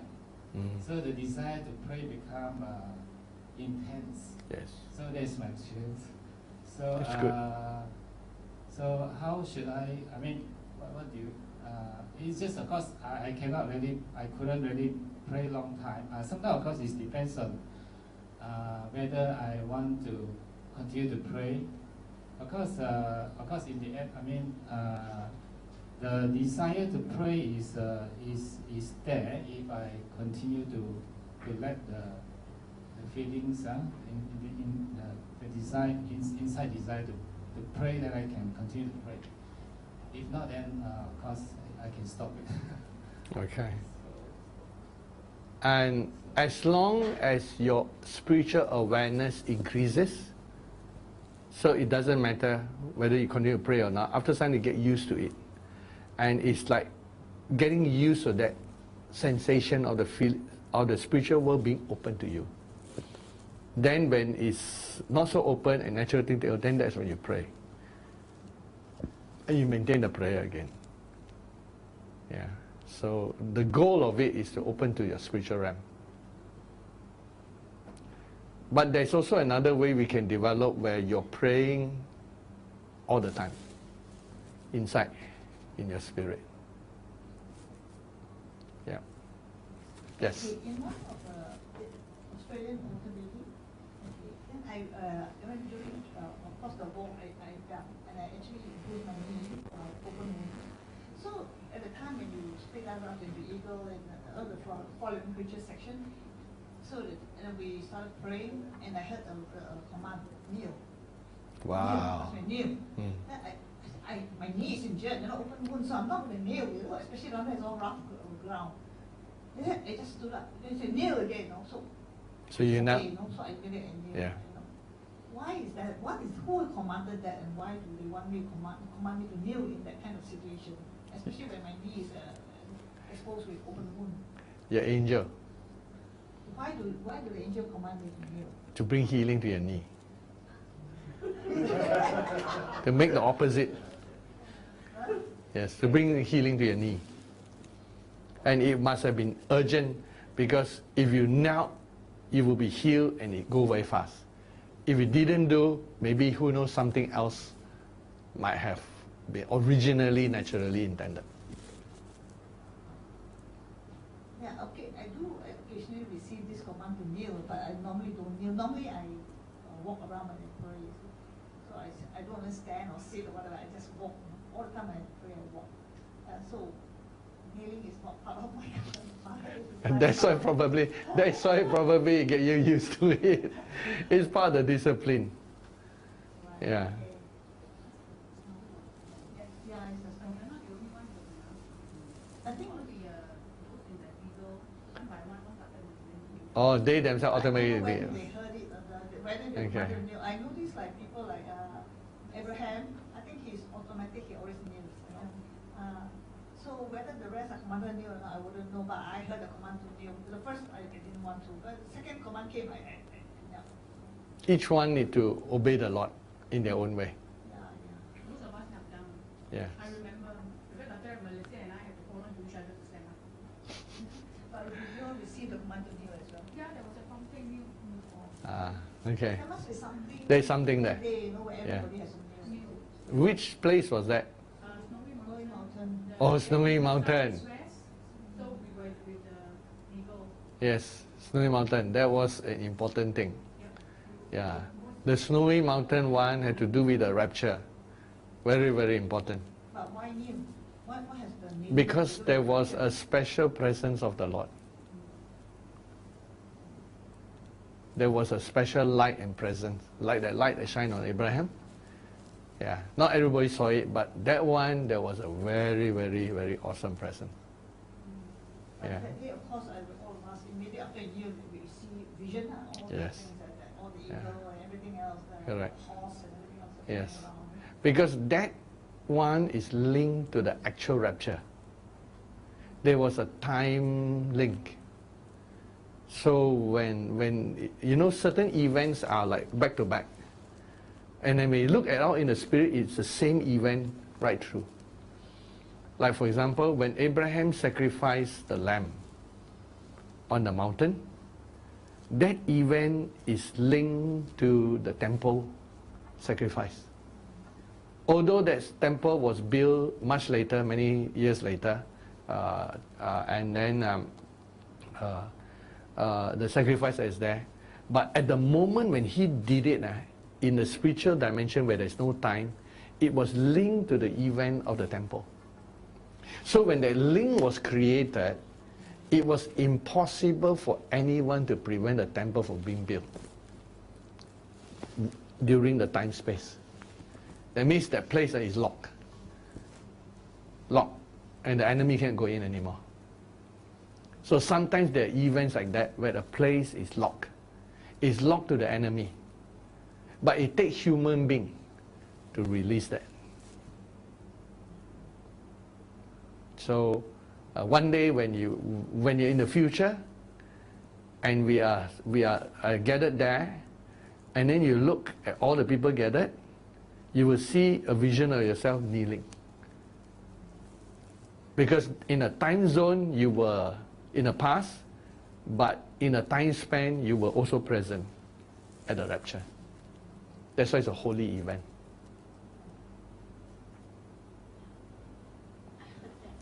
Pastor. You heard the voice, kneel. Rapture. Okay. Yeah, Pastor, can demonstrate to us how to talk to the angels. Because some people say you instruct them, some say you command them, some say you talk to them every day, ask them to do things for you. Never. I've never asked my angels to do things for me. Because it's not biblical. Not biblical. Yeah, but you can sort of bless and strengthen your angels. That is okay. Yeah. Okay. And then so that there is no book that you recommend, like knowing more about angels. No, the knowledge will not help. Yeah. The main help is to cooperate with them and work alongside. You have to treat angels like friends. And sometimes friends work together, or teammates, workmates, teammates. So we don't always tell our teammate what to do. We don't micromanage the angel. So what humans do is micromanaging the angel, as if they know better than the angel. What they need to do is just let all their requests be made known to God, and the angels will know about it. And they sort of like have to perform through us, is it?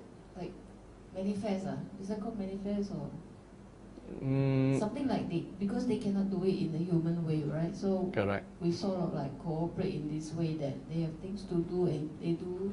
Correct. It's that like my diagram that I mentioned. Remember how everything in the spirit builds the things here. So the angels will help us build in the spirit. When it's finished in the spirit, then can build down here. But to build there, sometimes you got to do a few things here to release. Then they will do their things. Then sometimes you got to be with them, helping them to do different things. But most of it is in the spirit, and everything in the natural is a shadow of the things in the spirit. So we keep building in the spirit, and then when the time to release here, it will be for us to do it.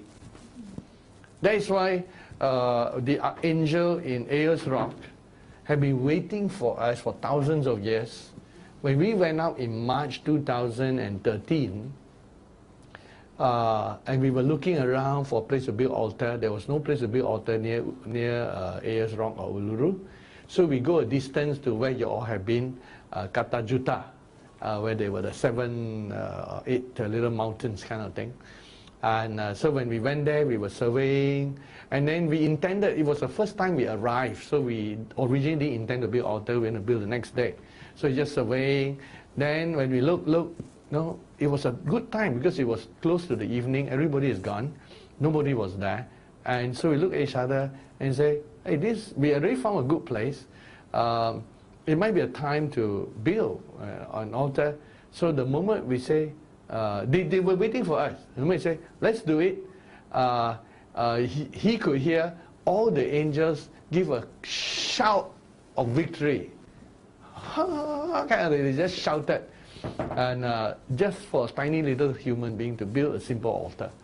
So when we build the altar, when we finish it, the Archangel Uriel of the whole planet Earth and Australia, he shifted his position for the first time in millions of years since he come to the Earth. And he moved over to Cathedral. So he's no more at Uluru. Just the smallest. So sometimes on this side we need to do something like write a letter or make an application or go to a place or They sometimes go to a place and kneel down and pray. All kind. We have our little bit to do, and then they can do the rest.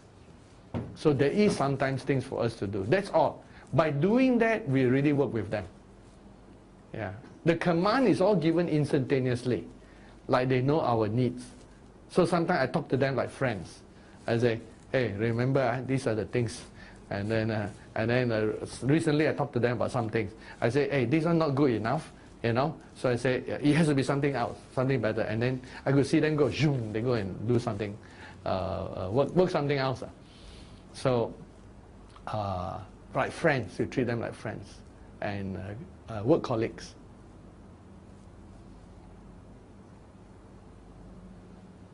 Yes. What are the categories of different angels?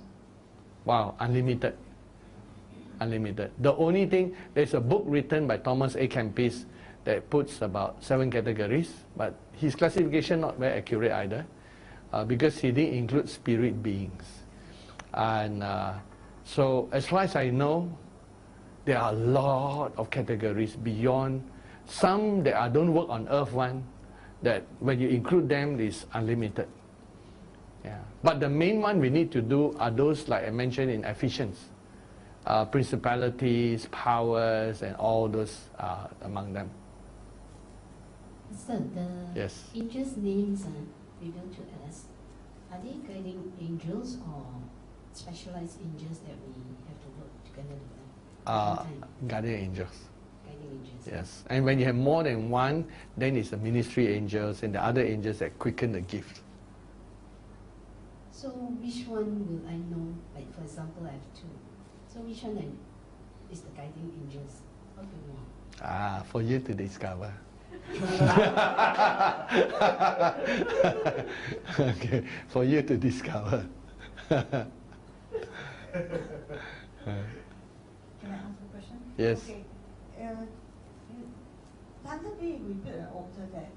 But my impression is like Thunder Bay is not the right place, right?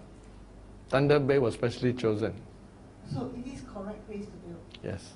Because when we said, we went back to Canada to build an altar to find, they say, Thunder Bay. My impression is like I heard somebody say Thunder Bay is not the right place. Whoever said that is out of sync. It's not. Yeah. So it's correct place. It's a correct place. So It was what I mentioned. I was looking at the place. The angel stood with me on the right, and our angel Uriel was the one. Right. And he said, "This is it." Then when I look, because I didn't notice the name, I looked carefully, Thunder Bay. Then I smiled and I said, "Thunder." I think I was thinking of that. So it was chosen by our angel Uriel. Yeah, that's why I was puzzled when today you said no, it was chosen by angel. Yes. Why I hear that it's not the right place. You hear from yourself or hear from someone? No, people talking and. Those are the mixed multitudes, I call them. Okay, so the reason why we're supposed to build more altars is that. Yes, we're going now not because we built wrongly. We're going now because we haven't got an official altar in Toronto where the church is going to be planted. Remember, the altar we built in Australia for all Australia was in Katoomba. And it's for all of Australia. But then we specially built one for Sydney at Kurangai Park. And then we have altars in different cities. So those people, if they speak like that, while the leader is telling them this is it, and they go, wrong place, well, ask them to find the place. If they think this is the wrong place, okay, you go and find. You know, they will find they don't know what to do. They are just mixed multitude following Moses, kind of thing. And so most of them are not around anyway. So this Toronto trip is to establish and make the Toronto church the base. And I look at Toronto, we don't have much space. Pastor Elijah and I did go to build a place that, and this was Pastor Elijah told me, I asked him to help to search. So he's found one that is not bad near the hill, near a ski resort. When we went, we built an altar, but still we needed something else. I wanted something more on a grand scale for the angels. Yeah, so that's why we're going back to that. Yeah, not because we built wrongly. No way. Because the main altar has to be way in the north because it covers the area of northern Ontario and Quebec and all the eastern areas of Canada that will become refuge zone. By building an altar right there, we are changing the weather. And the weather will start becoming warmer up that side. Yeah, to plant crops and agriculture and all that. So we need that because Canada is very, very cold. It's huge. We have to fly to Thunder Bay. Yeah. And it's a very quaint little town. Nice little town. And Thunder Bay. Yeah. Yeah. Why some people, some Christians can see the angels, some cannot. So does it mean that those who can see angels, their actually sensitivity is very short? Yes. Some people see angels because they are born with their resonance in that day. Others grow and develop. I'm one of those who grow and develop. So as I grow and develop, God impart, and He slowly changed the DNA until you can see and recognize them. You mean grow and develop as in like these 3 areas? Yes, correct.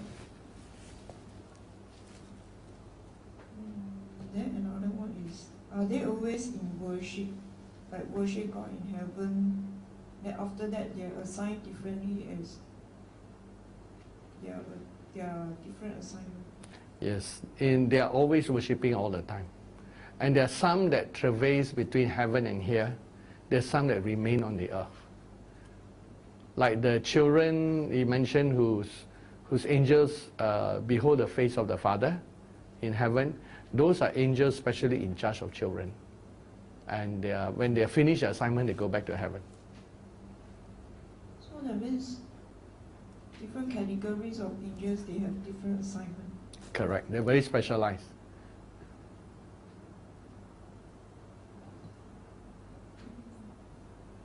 So they only work as what God assigned them. Beyond that, they actually not interview. No. Usually intervention by God is through angels.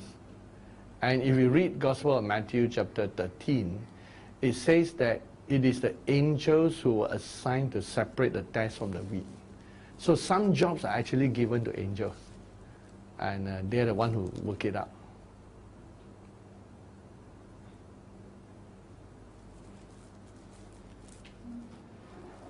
Okay, I have one experience. This is in China, and during it's an evening time where I actually go and hunt for food for my meal, and I was walking out. China hunting for food, eh? Yeah. Dinner time. So then there was this lady came along out of the blue. Before that I kind of at the corner I kind of see this lady, but I kind of forgotten. And then out of blue, this lady came and kind of mentioned something like, we can go for dinner. And because I did not fully understand what she says, and then I said no, because when ladies come, they're sticklers, you know, they kind of stuck at you.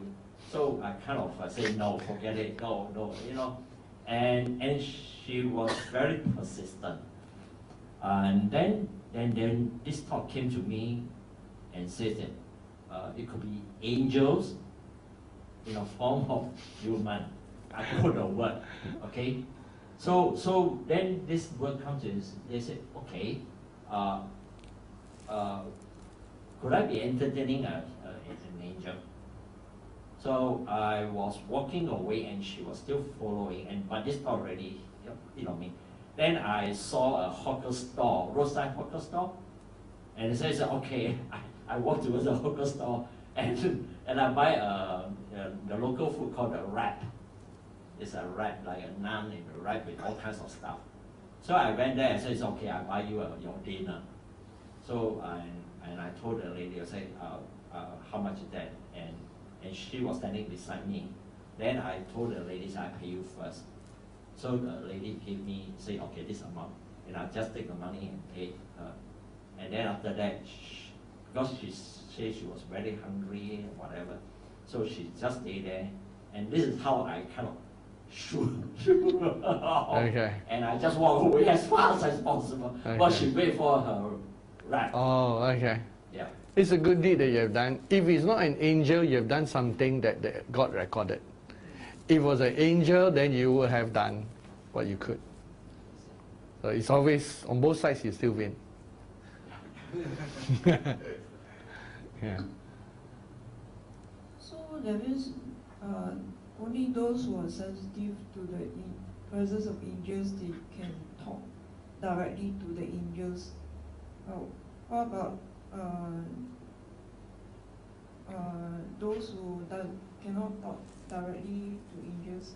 It means they either pray to the Father, then the angels will minister, or and also those who doing the work of God, angels will also can also help.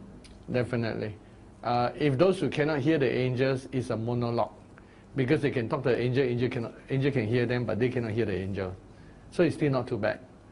And but most of the time, angels are aware of our relationship with God, what we talk, what we pray, and our needs. So they will attend to that. And I don't see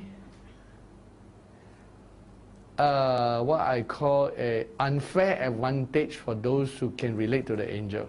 Because even the angels they relate to are also limited and controlled by the laws of God. They cannot overdo and overstep the boundaries. So the only advantage they have is they are more aware spiritually. That's all. I heard that those angels that are like foot soldiers, they don't have wings. So only those like archangels, they have wings. So normally guardian angels do not appear with wings.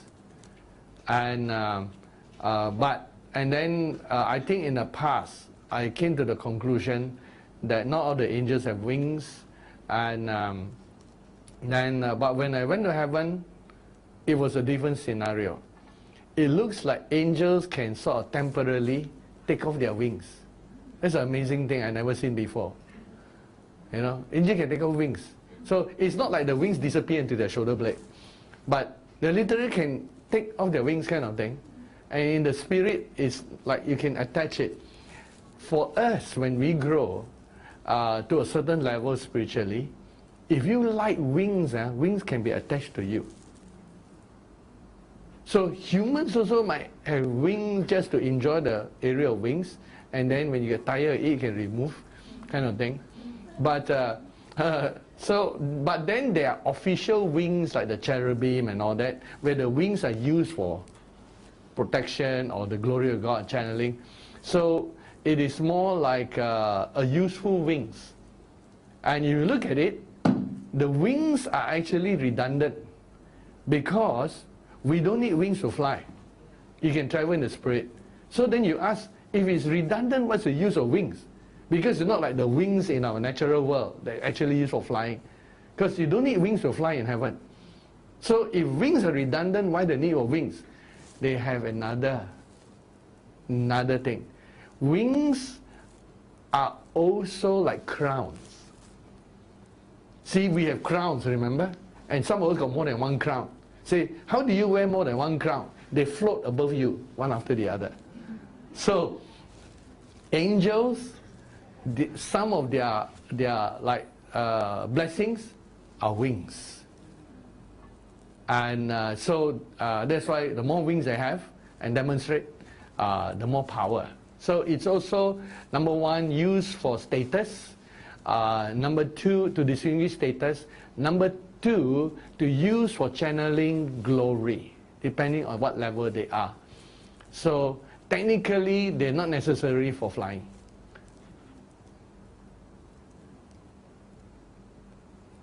One of them is just talking to me right now. Okay, so they said that the wings are also used in certain areas of the universe where it helps to traverse certain things.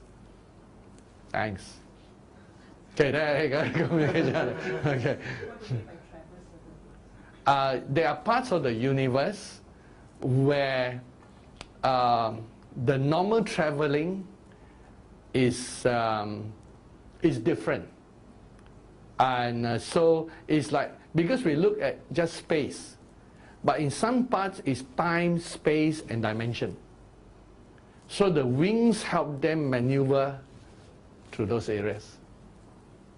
So it's not just traveling to space, but traveling to time, space, and dimension. So those wings are used. That third point didn't come from me, it came from the angels. How do generally those angels, how they travel? How do they travel? At the speed of thought. Speed of thought. In one thought they can. Okay, then the thing is that if you have dreams or visions, then how do you understand the images? That will be under interpretation of dreams. Which we don't have, right? We don't have dreams and interpretation. For example, like... Okay, we'll try to cover that next week. Dreams and interpretation, ABC, yeah. Okay, we'll cover that next week.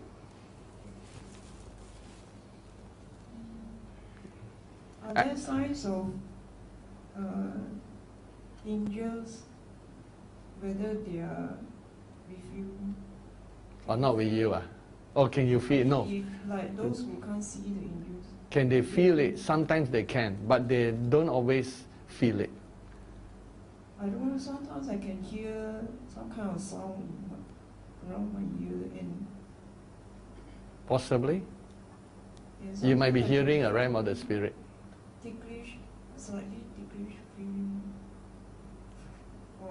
That could be your way of sensing. That could be your way of sensing. So that's the presence of the angels. Yes, possibly. Different people got different sensing. Some people might feel that they feel like somebody like touching their hair, or sometimes they feel like a warm sensation going through their back. So these are all different sensations possible. So if, like, let's say at night before I sleep, I can sense like light coming in, but I don't really see the light, but can feel, as though like you close your eyes, you can see like light touching in. That's good. So that's the manifest presence of God, is it? I think most Christians are at that level. Most Christians at that level. When they cannot see angels, they can see lights. Yeah. And one time after the worship, when we went home there, I saw the red mark of the Hebrew word on both my legs. Wow, that's interesting. I think none of them got it yet here. Well, you're being blessed. Praise the Lord. So I don't know what it means. Or So just it's receive that as an impartation.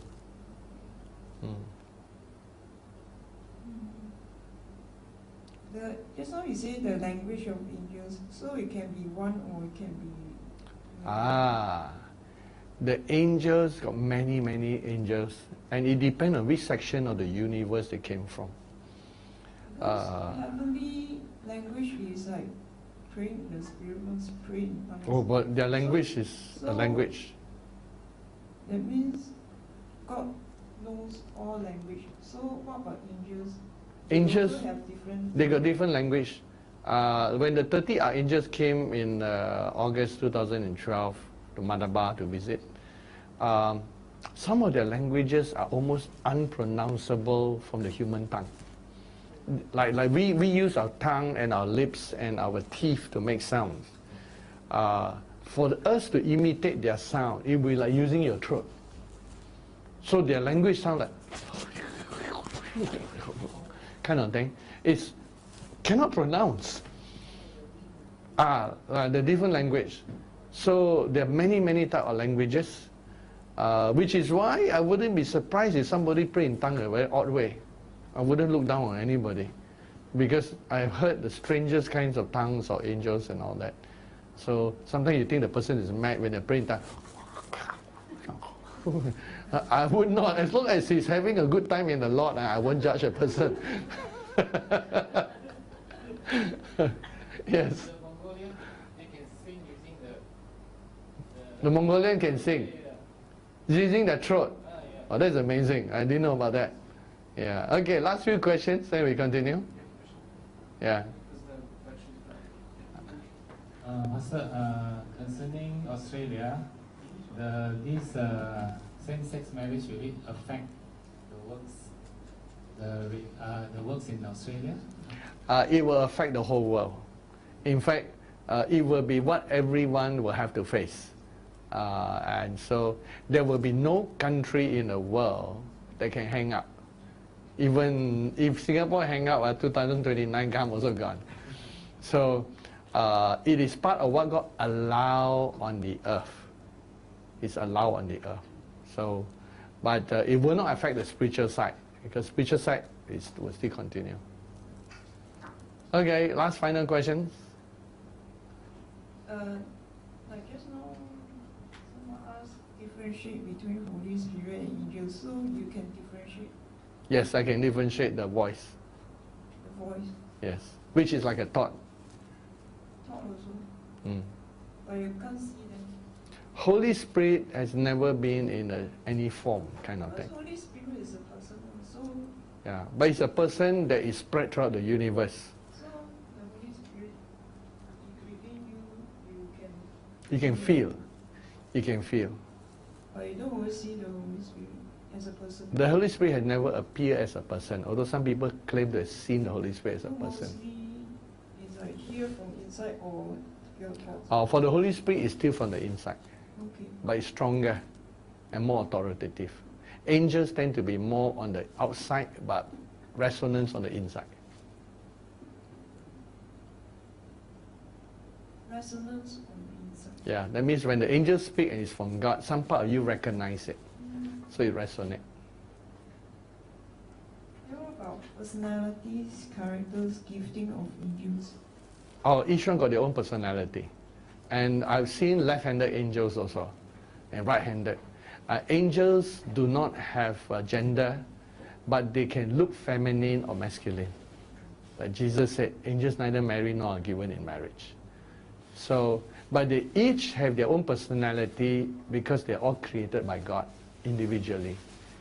And some are more fierce-looking, some are more gentle-looking, and then their character and their appearance fix their internal personality. Are they always very busy? All the time. I don't see a free angel. Are they also similar to human? They have spirit, soul, and body? No, angels have only spirit, soul, and a spiritual body.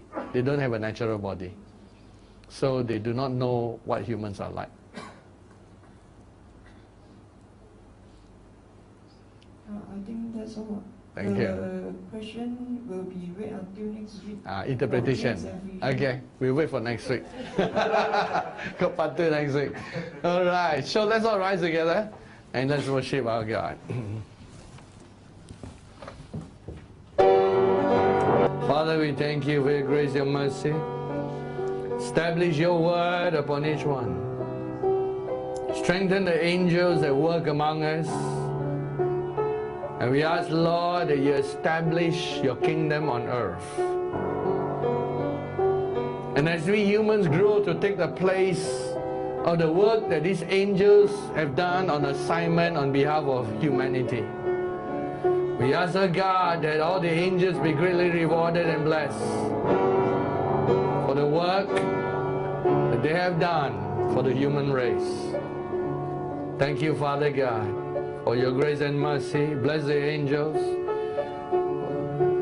and bless us human vessels so we learn to work together until the kingdom of God is fully established once again on the earth. Because the fall of humanity is also linked to the fall of angels. So fallen angels that have disrupted humanity. So our destinies are tied together, Father. The angels and the human race. So cause a union through Christ, a work between the angels and the humans, that we could bring about the fullness of your kingdom that you establish. Thank you, Father. In Jesus' name.